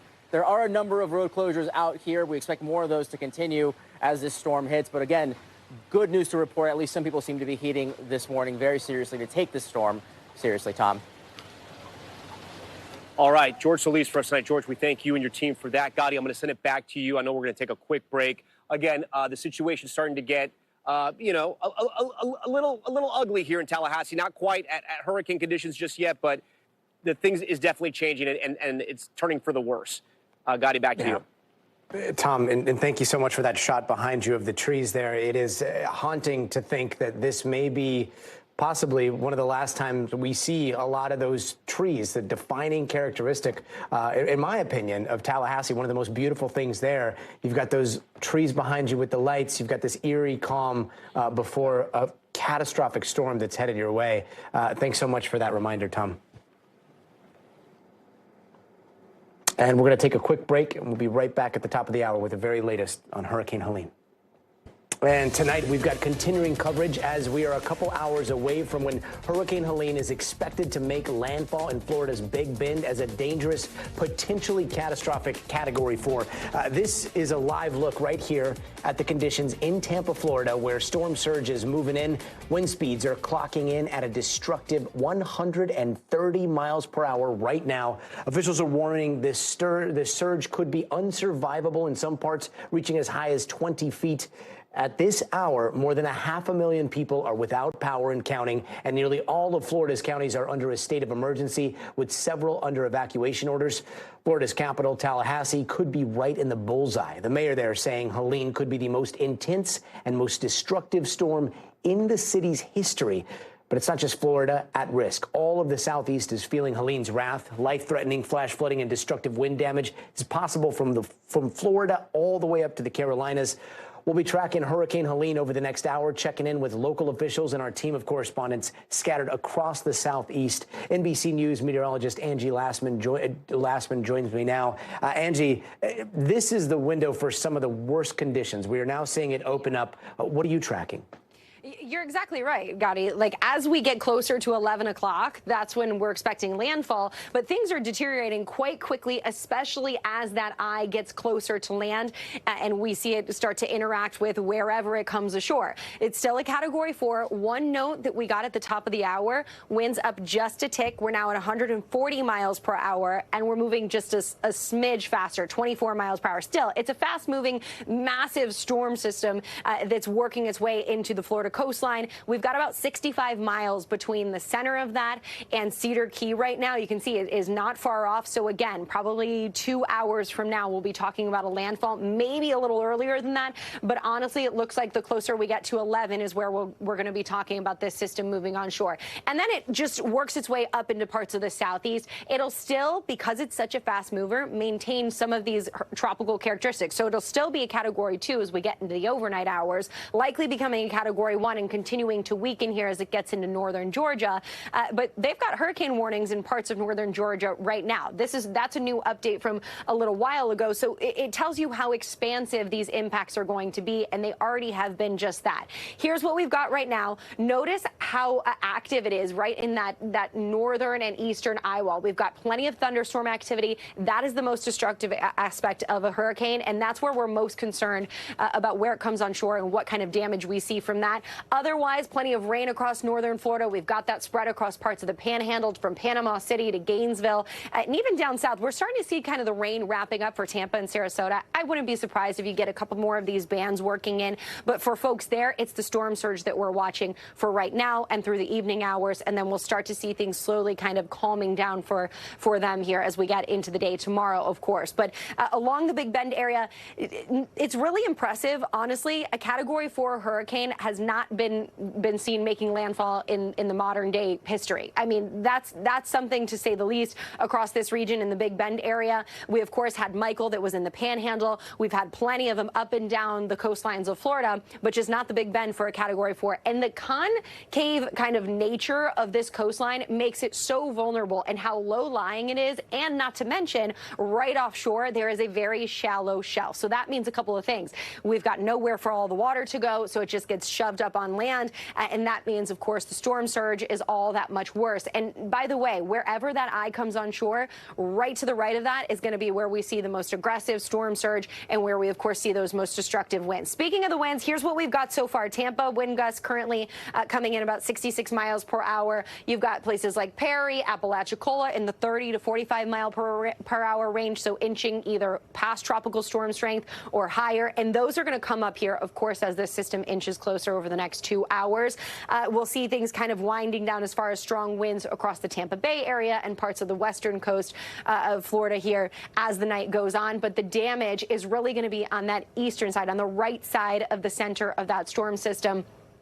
That's where we'll likely see the worst of it. This works its way as a Cat 2 up into the Atlanta metro area. Whether Atlanta is on the right side or the left side is going to make all that much difference again, because that right side of the system is where the most destructive winds are. So whoever finds themselves on that side of it is going to be dealing with, of course, down trees, down power lines across that region. The storm surge, we've been dealing with the potential for 20 feet of storm surge in some spots. Here's what we've got right now. The tide times are going to make a difference. I mentioned that landfall about 2 hours. Notice when high tide is for Cedar Key. We hit a low tide around 4:30 earlier this afternoon, but we're going to hit a high tide cycle. Those astronomical tides are going to be at their highest point around 11:30, of course, coinciding when that system is coming on shore. So say we see it come on shore in Perry. Notice what's on the right side of that. Cedar Key, we've got high tides, and we've got that push of water coming along the coastline, slamming into that region. And this is why you see places like Fanning Springs all the way inland with that concern for storm surge. So this will be something that we see through the evening hours tonight. We've got 3.7 feet right now for Cedar Key, but those numbers are likely going to come up along with this system coming ashore. Tampa Bay, we've seen plenty of reports of washed out roads. I'm sure you've seen the images on social media. Check out Clearwater Beach, nearly 6 feet of inundation there, 4.3 feet for St. Petersburg. And again, this will start to kind of wind down, but right now we've still got those onshore winds because of that circulation around that system as it moves a little farther to the north. The rainfall, it's going to be something we see all the way into tomorrow and across a big chunk of this area of the country. So the Gulf Coast stretching up into the Carolinas, specifically really concerned about the higher elevation areas. So places like Asheville, stretching down into northern parts of Georgia, the landslides, the mudslides, they're all going to be on the table across that region as we deal with the considerable flash flooding, not just through the rest of the day today, but into tomorrow. We had kind of this precursor event where a lot of rain was dragged up into this region, and we were getting multiple inches of rain in a really short period of time before the system even arrived, Gadi. That means an additional 5 to even 10 inches is going to be problematic across this region. We know water is the #1 killer in a tropical system, so between the storm surge and the flash flooding, we'll be concerned through the evening hours and into tomorrow. And Angie, you were talking about the eye wall of the storm. You were talking about what's going to be possibly on the right of the eye wall. It's looking like from some of these trajectories, the closest populated area to shore is going to be Perry, which is a little bit inland, which is where our friend Jesse Kirsch is tonight. But does that look right to you? And can you remind us what kind of destructive wind comes with that eye wall? Yeah, I mean, you do not, first of all, you don't want to go out in the eye wall. That's one thing, or in the eye when that works through. That's one thing that I always want to say, no matter where this system goes through, that's going to be something that you want to make sure you're not going out into it, because it looks calm here, but look what's happening on the backside of that. You're going to have to go through it again, Gadi, but you're exactly right. We'll likely be seeing somewhere near Perry. Again, if Perry is on that right side of the system, you've got to go through this. We're talking 130-mile-per-hour winds, 140-mile-per-hour winds, and sustained at that. We could see some stronger gusts in there. Of course, life-threatening to say the least, and damaging to structures. Not something that you honestly want to go through. The good news is on some of this, we've kind of got remote areas across much of this. So where that kind of exact center point comes on shore is going to be, it's going to tell us everything we need to know with how much damage we see. Tallahassee, now we've been talking about how this could have been some of the, historic damage if that center goes on shore near Tallahassee and works through that area. If it's on the left side, I think it won't be quite as bad. But if it goes through this area right here, that eye wall, then of course we'll see a very different Tallahassee by tomorrow morning. Terrifying. And it looks like there was an alert that just went out in Perry. Angie, thank you very much. We do have Jesse Kirsch, who is in Perry, Florida right now. And I believe you got an alert on your phone here. Reading this alert, it's kind of terrifying. Looks like that alert, which is a very rare alert to come out, extreme wind warning saying it's going to happen until 12 a.m. Take cover now in an interior room. Do not go out in the calm of the hurricane and stay away from windows. These are all things that you will be seeing in the next hour or so, right? Yeah, I don't know if it's quite an hour, Gadi. It might be a little longer than that till we really see the tough stuff. And, of course, we have been in touch with our climate team and constantly are to make sure we know when we need to get in there. You got to wonder if officials sent that out now, expecting that people are going to lose cell signal power and all of that in the hours to come. We've already seen a couple light flicker moments here in Perry. Let's translate what that extreme wind warning is. That's effectively like a prolonged tornado hovering over Perry, and that is what we're bracing for here later tonight. And what happens when you have that prolonged exposure to those intense wind gusts, that can weaken structures and create some real issues. And that is the difference between this hurricane from previous storms. This is going to be the third hurricane to hit Perry in the last year plus, roughly. Dahlia last year, Debbie over the summer. But this storm is going to be bringing winds that we haven't seen here potentially. And that is the big difference inland on the shoreline. Potentially 20 feet of storm surge, Gadi. And the sheriff had told me earlier he estimated around potentially as many as 200 people did not heed the warning to evacuate. So we're talking about possibly a couple hundred people along the coastline in this county alone who are not evacuated at this point. That is a futile effort because it is dark. The rain is starting to fall. The winds are picking up. And we also know that if someone were to get stranded once the winds hit 45 miles per hour, and I don't think we're there yet, certainly not sustained. But once the winds hit 45 miles per hour, you're not going to see first responders on the street anymore, Gadi. And at that point, you truly would be on your own. And Jesse, just looking behind you, is that power still on in your area, that light that's behind you, or is that your cruise light? Yeah, no, we've still got power out here. And as I look way down the road in either direction, I'm still seeing the street lights on out here. But we're also seeing cars out here, and that's not what you want to be seeing at this hour, Gadi. At this point, people should be hunkering down wherever they are. And again, a really dire situation, all the more so for people on the coastline. The wind just picked up a little bit there, and it kind of feels like I'm getting battered by hail. We're just dealing with rainfall at this point, but, you know, the wind gusts are definitely starting to pick up here. Not seeing power outages yet, but you can imagine those are imminent. And this is the time where, you know, people that decided to stick around are realizing that they are likely in the direct path, the direct hit. Before this, it was up to the trajectories, possibly a 50-50. Maybe we'll stick around. What has the preparation been like in Perry for the people that decided to hunker down? Do they seem like they have enough supplies to possibly be stranded there for a day, a few days, without power and water and food? Well, I do want to take a moment to just hit on what you were talking about there with the trajectories change. We've been talking about all day Perry being very much, in this stretch of territory that was in looking at dire circumstances. And officials here had been asking all day for people to evacuate. They called it a mandatory evacuation order, but the sheriff told me that's not something that you can really enforce. You can't force someone to leave their property. But they've been strongly advising, is I guess the best way to put it, for people to leave. And I think the difference, Gadi, is people have seen other hurricanes here, but these winds are not what we're anticipating here, are not something that has been, expected. And so it's just one of those unfortunate things where every time we cover one of these storms, people do not leave. And it's just very, tough to think about what comes in the aftermath of that. And understandably, people are concerned about leaving their homes behind. They may not have anywhere to go. The sheriff here told me they didn't even stand up a shelter in this county because they were worried about a shelter caving in. And so they've been trying to get people to go to shelters in other counties.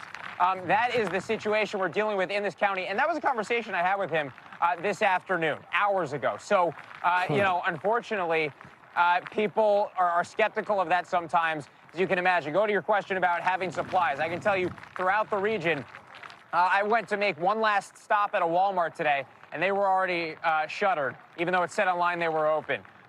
Gas stations were out of ice. We've seen water going quickly at stores as well. So I think for days in this region, people have been stocking up as much as they can.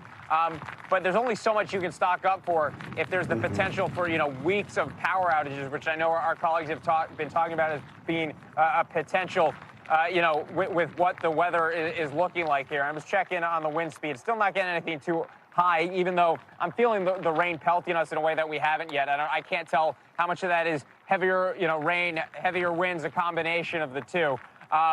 The rainfall is nothing too dramatic here at this point, but we're definitely starting to feel a more consistent, wind gust here. But one of the things we're looking at with this storm is it's not going to build gradually. My understanding is that it's going to just come like that when we get the heaviest extreme winds, because again, this is going to be like a tornado barreling through here, Gadi. And that leads me to my next question, which is how are you guys doing? What are the plans? Walk our viewers and the rest of us who are worried about you here at NBC News through the protocols that you guys have in place to make sure that when you get the worst of this, you guys are going to be okay. Yeah, we're literally right on the other side of that camera lens is a building where we are sheltering. We have established an interior room in line with that warning that was just that you were just reading from. So when we get to that point, we're going to plan to shelter indoors and away from windows. Try to find that get ourselves to that interior room. And ride out the worst of it there. And the other thing that I want to know from that warning officials put out is they're also telling people in the eye itself, which we know is usually calm, right? They're telling people do not go outside and look around in the midst of that because the winds are going to pick up dramatically and almost instantaneously on the back end of the eye as well.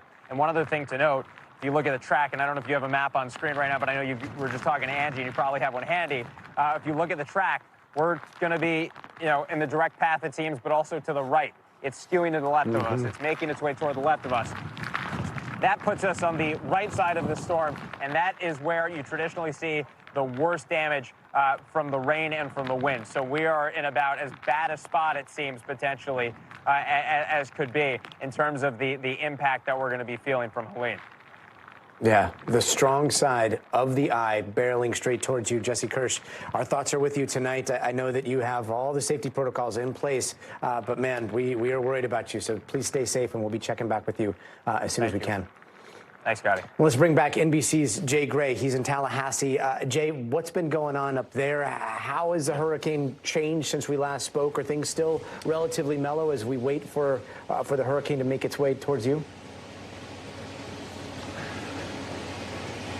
Yeah, Gadi, and it's like Jesse was saying, the expectation here is that it's going to come all at once. What I can say, and it's been, 20, 30 minutes since we talked or so, the wind's picked up, not dramatically, but you can definitely tell it's picked up, and it's kind of situating itself. The rain has remained steady, though nothing like what we expect in the coming hours here.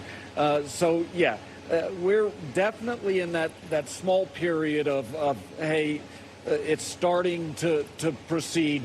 It's slow right now.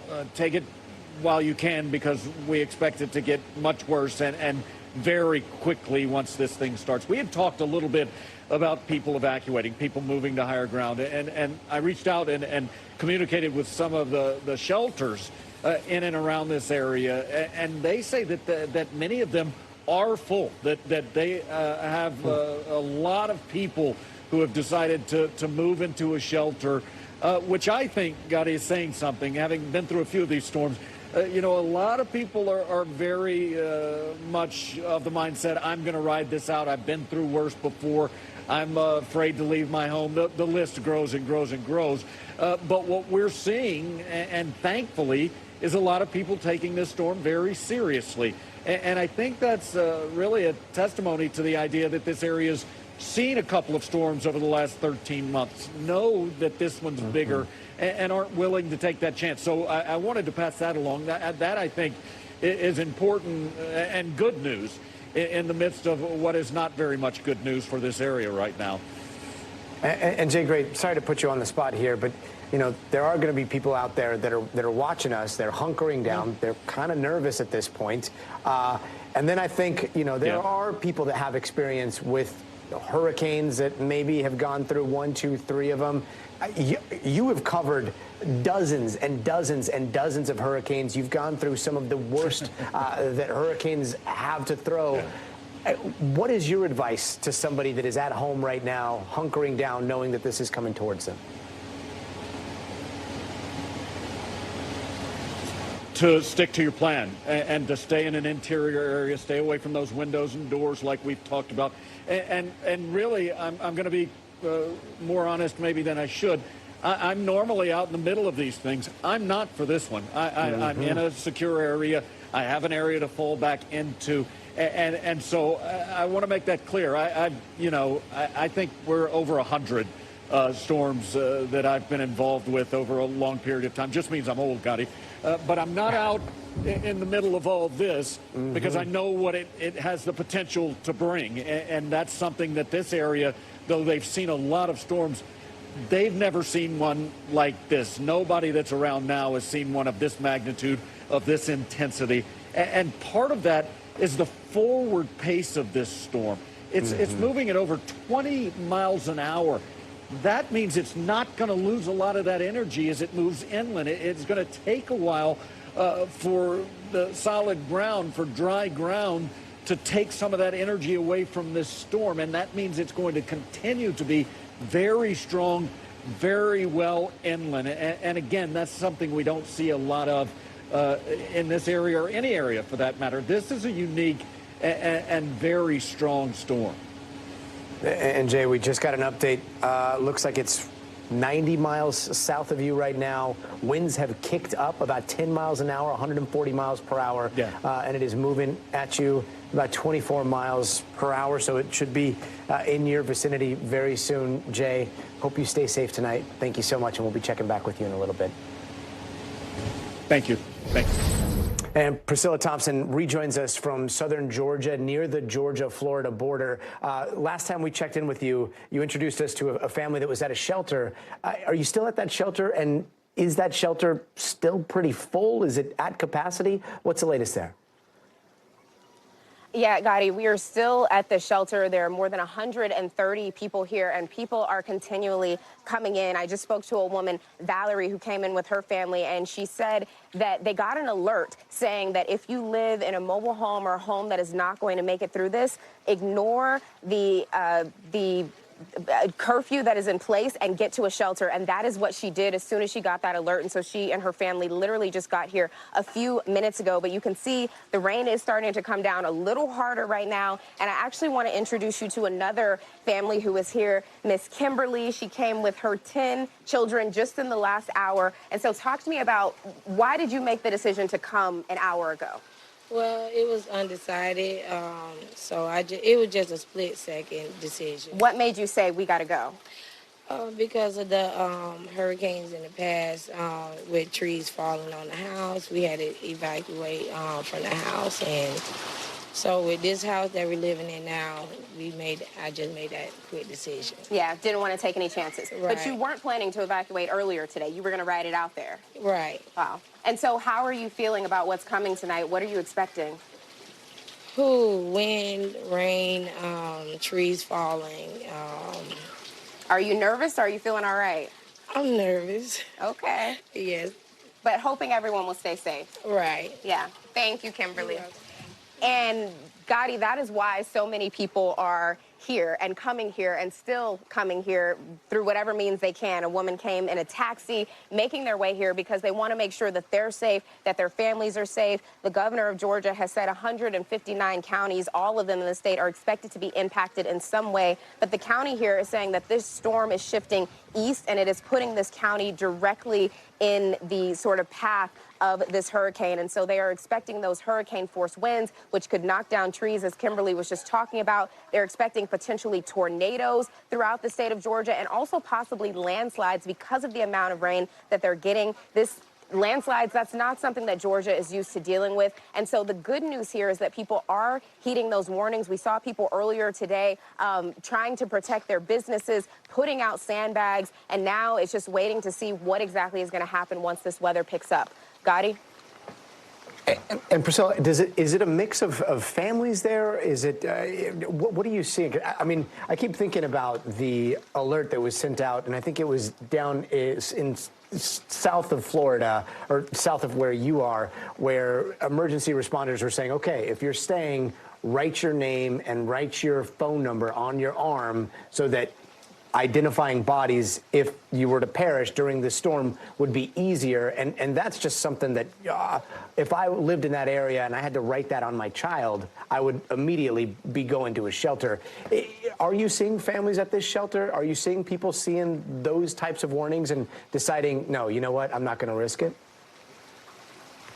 Gadi, a lot of families here. We were able to go inside last hour, but now as things are winding down, we're going to stay out here so folks can really start to settle in. But there are folks literally on the floor with their blankets and their kids everywhere in here. So many families, young children, and also a lot of older, elderly folks. But a lot of people here are saying it's the trees that they're concerned about, that in the past they've seen trees fall, they've had to deal with falling trees. And we know that that is one of the things in this storm that can be deadly. So even though they're not in Florida, they're not dealing with the storm surge, they are still dealing with the potential for deadly events like trees falling, like potential flooding. And so, yes, folks are coming in with their families of all ages to try to stay safe and ride this out. And hopefully in the morning they're able to return to those homes, and those homes are okay. But they don't want to take any chances with lives. And that's what I've heard a lot of people saying, like, the property can be dealt with, but it is the lives and not wanting to lose lives in all of this. Gadi? And you say trees, and behind you, even in the dark, you can see there are trees all around.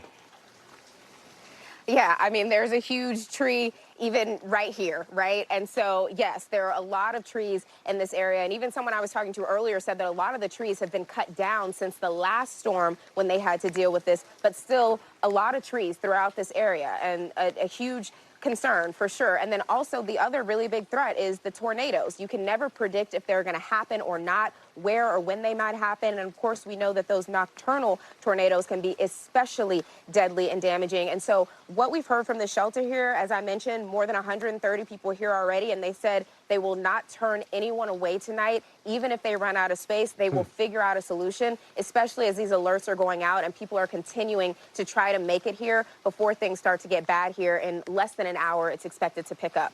Gadi?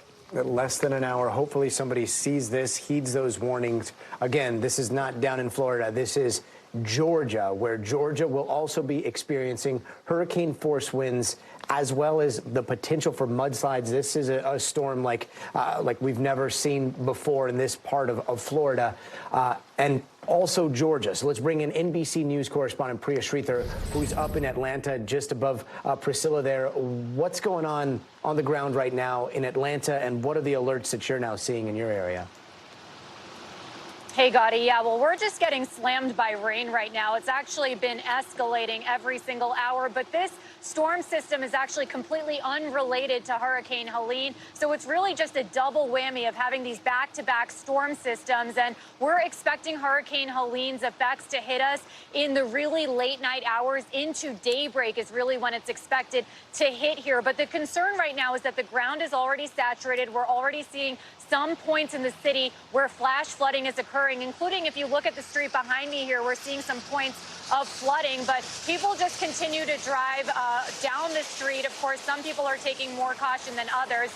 The mayor of Atlanta, Andre Dickens, is urging people to prepare for potentially days without power. Governor Kemp also had said in his press conference today that there's about 10,000 linemen from Georgia Power who are on standby, just waiting to respond to all of the power outages they're expecting to happen. But as Priscilla said, we're really worried about those 60-mile-per-hour winds that are expected to hit here. As you mentioned in the last hour, those things, the wind warnings have actually been escalated from just tropical storm alerts all the way up to now hurricane alerts here for the city of Atlanta. And this is something that, you know, our friends down to the south in Florida are used to hurricanes happening. People here in Georgia, maybe not so much. So preemptively, to try to get people to stay inside of their homes, the Atlanta public school system and the DeKalb and Fulton County schools all have closed down for both today and tomorrow. Many businesses are closing their doors. Basically, all non-essential employees are urged to stay at home. City officials are telling folks to get your bottles of water ready, your flashlights and your candles, and just stay inside your home to try to ride this thing out, Gadi. And Priya, so many people think Atlanta and they think of the airport, the central hub of not just the United States. I mean, it is the busiest airport in the world. Any idea on how this is going to impact flight and travel all across the United States tomorrow? Yeah, absolutely. We were already seeing hundreds of flights getting canceled and delayed. The airport actually issued a statement on X where they basically told everyone to get to the airport as early as you can in anticipation for any potential delays. The airport hasn't closed down just yet like we saw in some other places. Of course, we're going to continue to monitor that in case that happens. As you mentioned, just today alone, they were expecting 90,000 people to be flying in and out of Atlanta's airport. It is the Delta hub. So when you see many cancellations and delays happening here in Atlanta, that can have a ripple effect for travel all over the country, Gadi. And any word on how long it's going to take to restore the airport to where it needs to be in terms of those flight cancellations? Are we talking tomorrow, late tomorrow, possibly into the weekend? It's really difficult to say at this point because we're also seeing a lot of cancellations and delays, of course, in Florida as well. So all of, anyone who's trying to fly through this region of the United States is likely going to be impacted. And right now, we're just seeing the beginning of this storm system, of course, here in Atlanta. I mean, it hasn't even fully hit us yet. The real bulk of the storm is expected to hit us in the early morning hours tomorrow, which is a very, very busy time at the airport. So tomorrow is likely going to be the day where we're going to see those big travel impacts. So there's a potential, Gadi, as you said, that could have a ripple effect into the weekend. Got it. Priya Sridhar in Atlanta tonight. Thank you.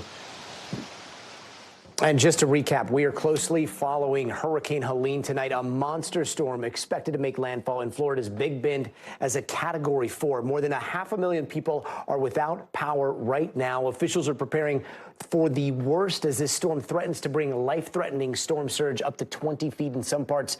There are flash flooding warnings, catastrophic winds, even tornadoes. Already, flooding has been a big issue. You can barely tell that this right here, this is a street as bay waters flooded out in Hillsborough County, Tampa. Water getting so high that it is surrounding people's homes, even getting inside at this hour. Now, emergency declarations are stretching all across the southeast as Helene's impacts could be felt all the way up through the Carolinas. Let's check in with NBC News meteorologist Bill Cairns. Bill, is Helene getting stronger as landfall gets closer and closer? I mean, earlier it was 130. Now it's above 140 miles an hour. How much more is this going to intensify? I mean, it looks like it's still trying. I mean, we only got 2 hours before it gets to land, so it may not get much higher than this, or maybe when the storm is over with, they'll do a reanalysis and say if it was higher or not. But I mean, it's very impressive. The amount of lightning in the eye itself in the last hour or two has been incredible, and that's usually a sign of intensification. So right up until landfall, this is just a buzzsaw coming on shore. This is like the equivalent of a 40 to 50 mile wide tornado that's about to move on shore into Florida. And because of that, we have this blue box here. This is called an extreme wind warning. This is only issued when we have intense hurricanes in the eyewall coming on shore. This is like, we put the tornado sirens on type winds that are coming. This goes from Tallahassee to Cross City, and it parries right in the middle of it. And the northern eye is now only about 10 to 20 miles off the coast. This area, very remote. It's not really, not a lot to destroy. It's a very marshy area, swampy area. But once we get to Perry up to I-10, that's where we have a lot of houses. That's where we have some suburbs of Tallahassee here. This is where a lot of small towns are. And it's going to be scary if these people didn't evacuate and if they're going to go through this. This is going to happen in the next hour or two.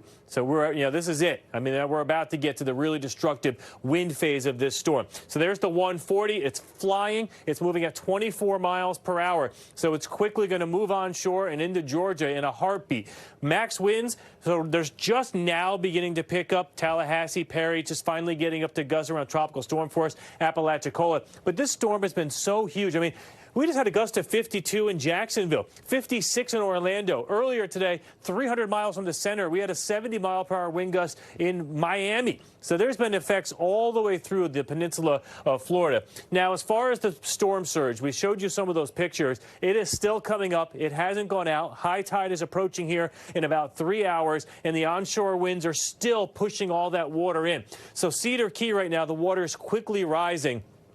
I wouldn't be surprised if this number jumps up to 10 to 12 feet in the next couple hours as that water gets pulled northwards. In the Tampa Bay area, we're getting close to record levels of water. So these numbers show you. So let's take East Bay here. So if you normally would go for your dog along the East Bay and go for a walk here, that water is 5 feet higher than it normally would be. So that's like up to here on me. So that's likely in homes. We've seen some pictures of it, and that's the case here. Look at Clearwater Beach. Right now, that water's 6 feet higher than it should be. And on Clearwater Beach, of course, you got the wave action on top of that. So there's definitely destruction taking place and water going into business and properties within the Tampa area, around the Tampa Bay. So what happens next after landfall?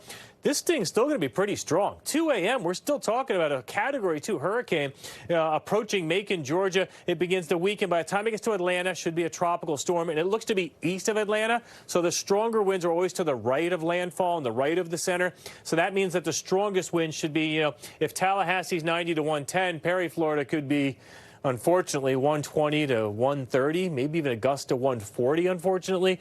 So that's where the really destructive winds will be. In Atlanta, it looks like the east side of town, heading out there in the suburbs, that's where you could get the power outages, maybe some gusts to 60 to 70. But Atlanta itself, caught like 45 to 50. And that's why that's where that power outage swath goes up to the north. So, of course, Gadi, we got the rainfall issues, too.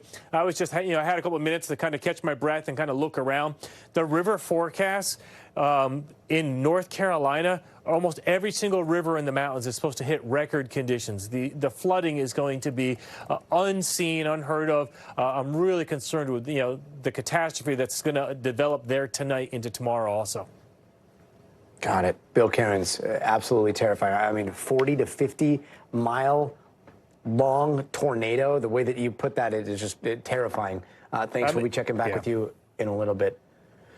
And we actually just got confirmed from authorities in Florida. A fatality happened on a highway there. A sign fell onto a car. It happened about 8 o'clock. Let's check back in with NBC News anchor Tom Yamas in Tallahassee, Florida. Tom, we keep seeing this monster storm headed your way. What's the timing looking like on your end? Yeah, Gadi, things just finally started to pick up pretty fast right now. I want to show you the scenes here. We're in the middle of Tallahassee. We're on the intersection of College Street and Monroe, and you can see kind of the rain coming in and the wind as it's pushing. South is that way, so the storm is kind of coming in this way. And oh, yeah, this makes sense now, because as the storm comes up this way from the south, and it's rotating the way it is, those strong winds are coming through here. This is the first time that we've gotten tropical storm gusts. We've seen police from Tallahassee race down this street. We're not sure exactly why. They had the sirens blaring about 5 minutes ago, maybe responding to something. But again, the conditions are getting so dangerous here now, where soon those cops will come off the road because it's not safe for them to do anything, and they'll wait till the storm passes. So we're going to be in a zone like this, Gadi, for the next 2 hours, where it's going to be very dangerous. It's just going to get worse. But finally, it feels like the hurricane has sort of arrived to Tallahassee and this region. Things are a little worse south of us in Perry, where Jesse Kirsch was, but we're starting to feel a little bit of what he was feeling about 20, 30 minutes ago. The big question is, right, does Tallahassee get saved, right? Does it dodge the bullet? Unclear at this point, right? This thing is so massive, it's so big, there's going to be destruction and damage here. But the big question is, when it makes landfall, how far that eyewall will be from the state's capital. If it was a direct hit, that's what everyone was worried about. Just checking to see what's behind us here. If it was a direct hit, it'd be the biggest hurricane since the 1840s that hit this region. It looks like it's wobbling a little bit, but again, the size of this hurricane is so massive, as we're feeling another, I'd say a tropical storm force wind gust come through us right now here in Tallahassee, Gadi. Yeah, even with that wobble, I mean, as you're talking, we're all watching that eye wall, and that eye wall, and the hurricane still seems to be going straight up toward it, right in between you and right in between where Jesse Kirsch is tonight. Just looking around you, you've covered so many hurricanes. You've seen the damage that over 100-mile-an-hour winds can cause. Are you seeing things that you are thinking this will definitely not be here tomorrow? I mean, it's still too early, right, to know. Sometimes you're surprised by a hurricane. I'm going to move a little bit because people are tending to drive a little too fast now. Police are stopping drivers just like this guy who are driving right now when they shouldn't be. I think they're trying to get people off the road. That's what it seems like. I can see down here police are stopping cars at this point. I think telling people just to go home. Look, Gadi, you never know. I was in Mississippi for Katrina. I saw buildings that were made of brick and cement completely gone. Because of the storm surge there. I mean, things that you thought could not be moved by anything. Mother Nature, Hurricane Katrina came in and just demolished the area. I don't know about these trees. They've been probably around here for more than a century. I don't know if they'll be here tomorrow. These awnings, George, I'm going to walk us around over here. These awnings right here, this will probably be gone. Easily, that'll be gone. But we'll see about these trees, because that's the big question. You have the trees, but you also have all the lights on them as well.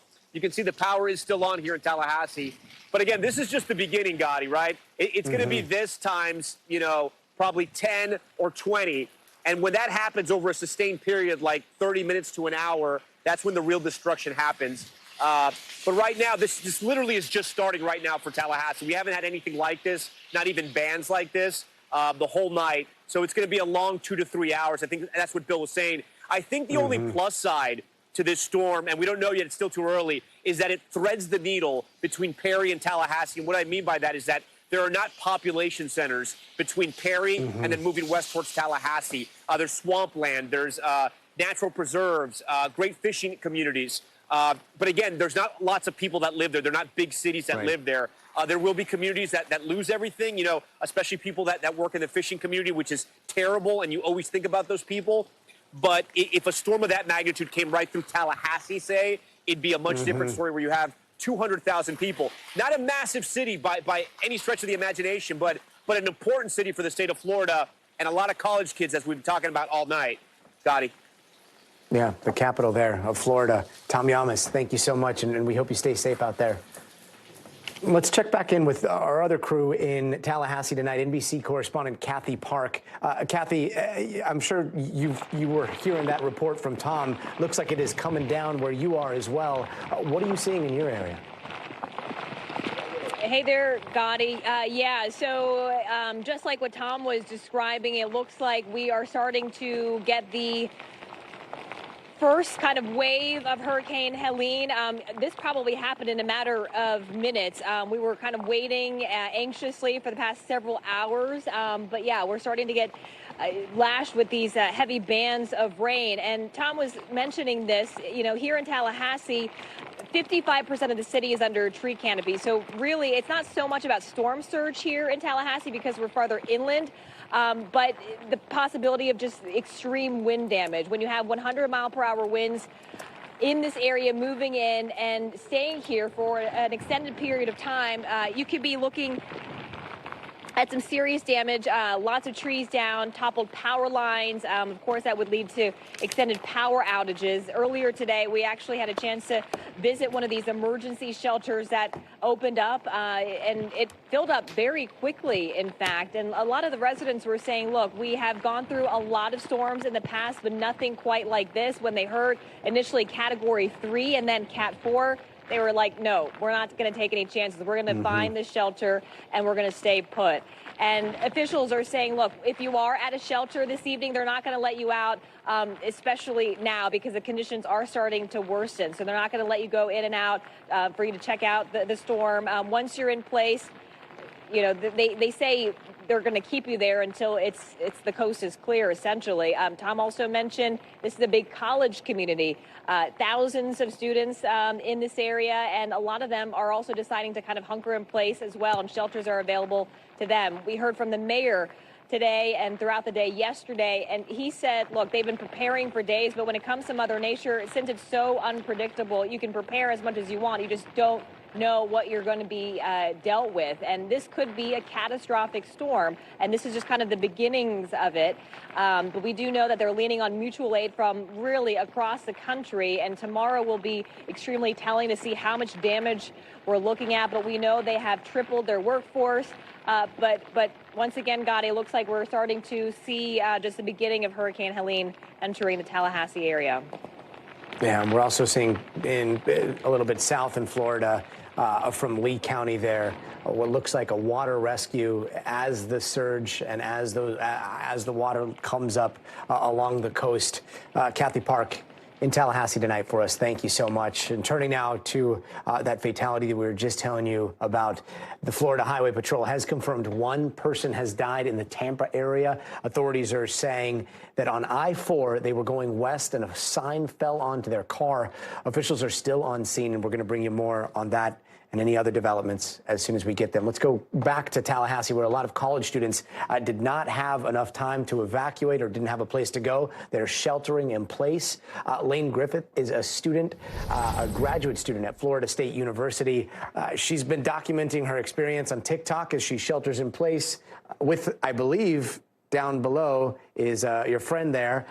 Lane, can you talk to us about when did you first start realizing that this was kind of coming directly towards you and make the decision to hunker in place? Yeah, so I am very in tune with the weather. I live in Florida and I have my whole life. So I keep track just through some local meteorologists. One of my favorites to keep track with is Dennis Phillips and Mike's weather page. So I've been staring at them since Monday. I went Tuesday and got all my hurricane supplies. I got all my water, batteries, flashlights, and whatnot. My consensus is not many people were getting to the point of wanting to leave until around 4 o'clock yesterday. So a lot of students have chosen to evacuate. I just felt it was safest and the best decision for me to stay on campus in this big, glorious brick building of FSU's campus. Yeah. A glorious brick building. I hope you did get a lot of cat food while you were out shopping. I saw, what's your cat's name there? His name is Fig, and we've been hanging out. He's the best little boy in the whole world. I actually adopted him here around this time last year. So, he's getting to live out his hurricane adventure in my office. Never did I think I'd bring my cat on campus, but he is having... I was just going to ask, yeah. Yeah, he's never been here, but I will say there are lots of animals in here, and I'm glad that the EOAS building right here has opened the door to letting us, as students and faculty, to bring in our pets. Lots of people are leaving notes on their door letting people that there are animals in here. There are dogs, cats. I'm hoping that I don't hear any birds or anything crazy, but yeah, we do have animals here with us, and I think it's very important to focus on the animals that people do have as pets here. And FSU has opened a student shelter at the Civic Center. I do not know about any other updates on that, but that was open as of this morning too. And they have just sent out an alert to shelter in place via the FSU alert system. So I want to shout out FSU for being on top of this as they are and being strong like the Knoll Nation. Yeah. And so many of those alerts are coming from just down the road from you. There's a big storm center nearby. Are any of these alerts, I don't know, terrifying you when you see some of the wind gusts that are going to be headed your way? Yeah, I would be lying if I didn't say that there's a big knot in my stomach right now. I'm watching this radar on the screen right now, just as you may be, and I have a big amount of fear in my stomach right now for what's going to come towards Tallahassee. I'm happy to see that this is kind of leaning towards going a little bit more east of us because that is what we feared the worst for. And I am seeing the effects of what's going on right for the storm surge in the St. Pete area. That's where I'm from.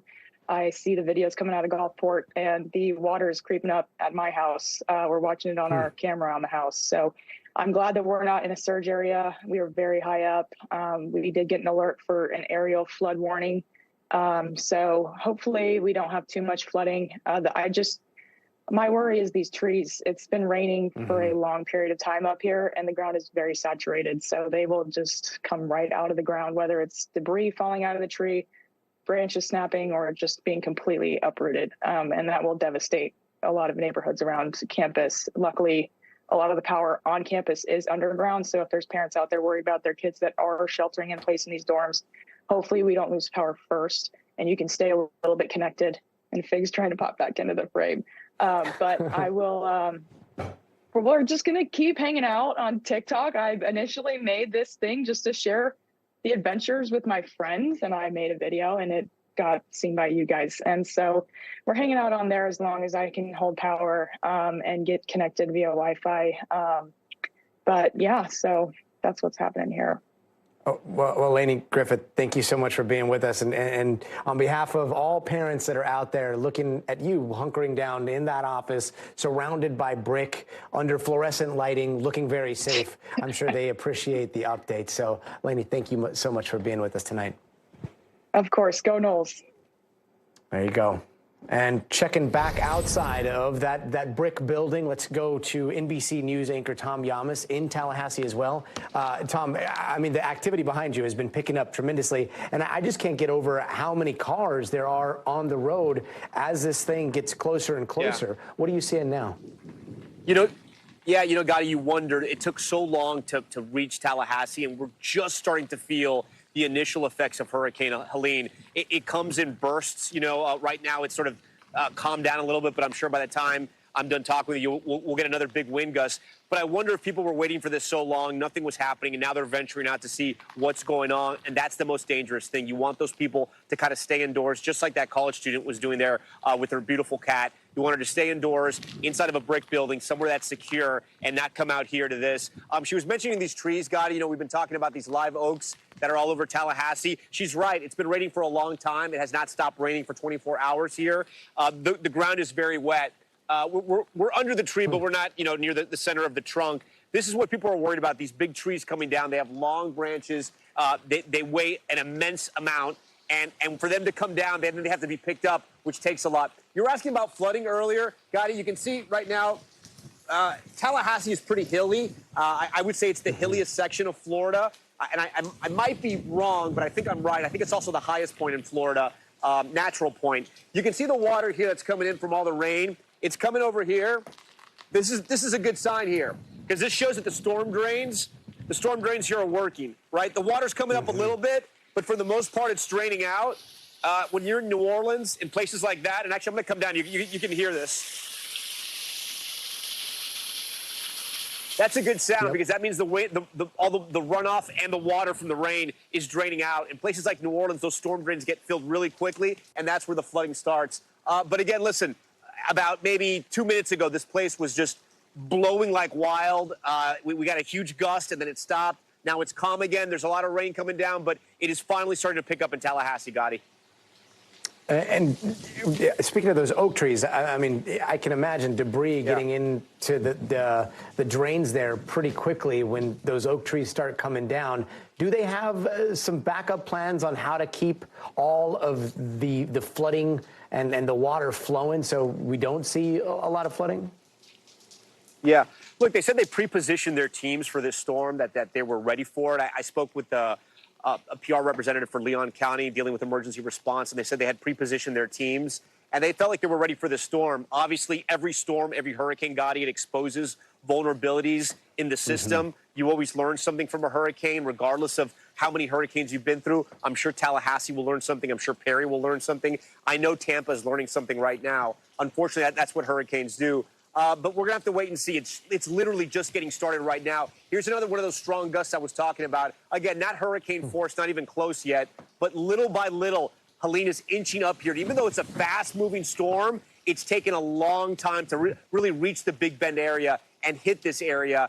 And I'm seeing people just behind us that are walking out now in ponchos, trying to see what's going on.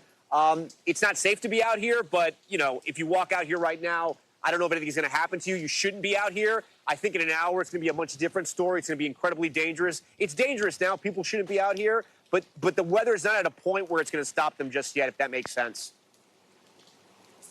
And we're also seeing reports of, across Florida right now, 650,000 without power. It looks like power is still on there in Tallahassee and probably will be on for the next hour or so at least, right? Yeah, it is. I mean, listen, look, you can see this clock right here. Again, we're on Park and Monroe Street, kind of the center of Tallahassee. The electricity is on here, but if you look closer at that sign that says park there, the avenue that we're on right here, this is like over here, you got people driving without their lights on, which is, complete insanity in the middle of a hurricane. But this over here, you can see every now and then when the wind starts to shake, that's the kind of stuff that you got to be careful about, because when that comes down, that could be incredibly dangerous. I know you were reporting about that fatality. It sounded like a sign had fallen and hit in the car and killed somebody. It's still very early in the night. It's terrible to hear those kind of things, but that's why you have to be very careful. Got it. And I mean, this is also the time, unfortunately, that if you do have power, you should probably be charging every device you have, because there is the likelihood that Tallahassee, large portions of Tallahassee and the surrounding areas might be without power for days, right?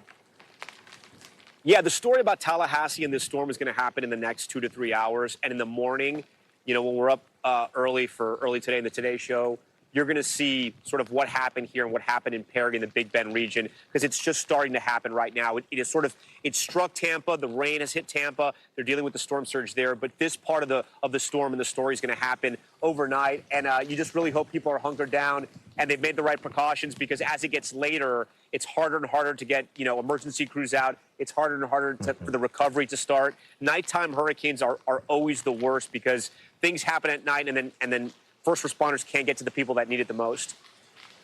And Tom, just watching you out there, watching the people behind you out there that shouldn't be on the streets right now, just driving by, people may wonder, like, why are reporters always out there? And I got to say, I mean, we do it to show people why they shouldn't be out there. And there are so many safety protocols that go into the decision to be out in the field like you are. I've been asking everybody all night what the fallback plan is for the crew, especially with 100-mile-an-hour winds headed your way.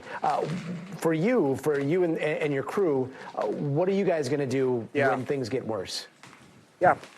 Right. We have a hotel that we're staying at. There's actually a couple of hotels that we're staying at here that are have all the provisions. They're places that get examined, and our teams look ahead of time as the wind's starting to pick up here to make sure they're sturdy. And then we park in certain spots. We make sure that we have places where the crew can duck out to. And, we're very close if we have to go anywhere fast. Right when we get done with you, we're back in safe territory. Just going to show what the elements are doing right now.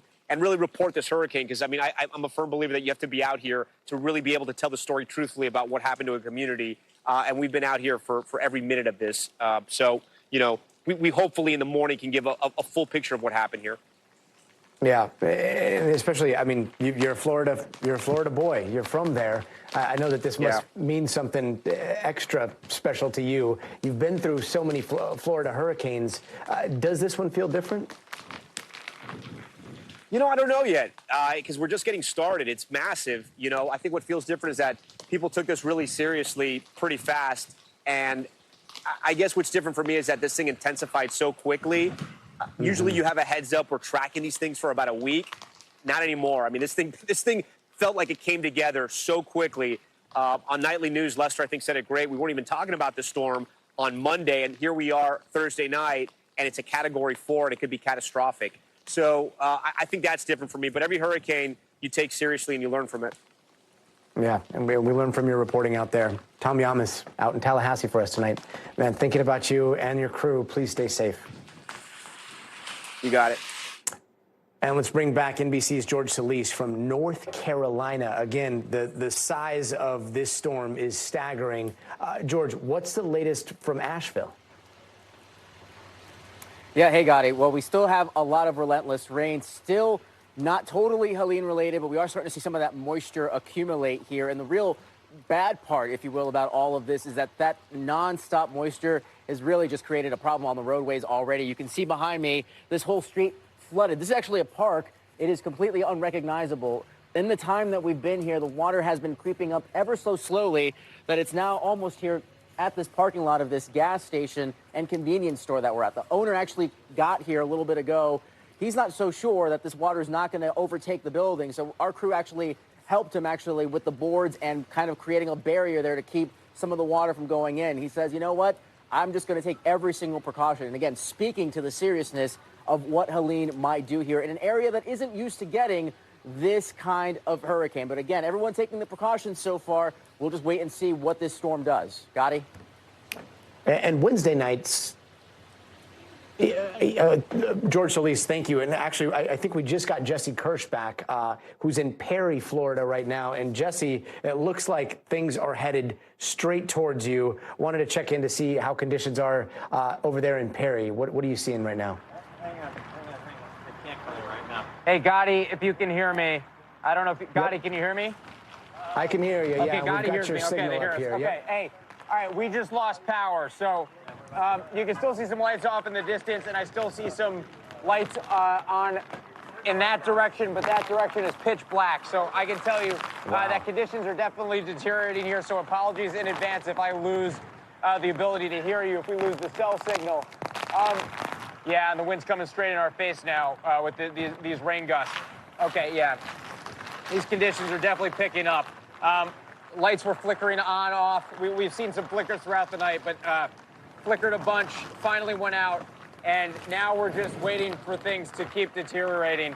I can tell you that these gusts are not anything more powerful per se than what we've been feeling earlier, but I think it's more consistently staying up at this pace. And I can tell you, Gadi, even as we have this deterioration getting darker because we've lost power in some of the area, I still see trucks out on the road, which is baffling to see, and I don't see anything indicating that they're first responder lights. And actually, Dan, if you can pan off that way, you can see off in the distance some headlights. There's a vehicle at that gas station, and then there's another pair of headlights driving down the roadway. So again, it is pitch black out here. There is no light that I can see in that direction other than those headlights, and yet we've got people continuing to be out on the roadways, which is not what you want to do. Do a quick check. I know we got a hard out here. Got to let's just check the wind. It's hard to tell if it's really getting heavier with the gusts. I don't think the gusts have really truly picked up that much more yet, but it seems like it's actually raining more. Maybe that's, you know, the combination of the two things. And I can actually see these rain bands just bouncing off the side of the building, just telling you how the wind is gusting. It almost looks like light clouds, if that makes sense. All right, back to you. Yeah, it looks pretty hairy there, Jesse Kirsch. I hope you stay safe out there wearing the protective eye gear. Things definitely look like they're deteriorating out there. Thank you so much for joining us tonight. A special thanks to Tom Yamas and all of our correspondents out in those elements. I'm Gadi Schwartz. The news continues right now here on NBC News Now. Thanks for watching. Stay updated about breaking news and top stories on the NBC News app or follow us on social media.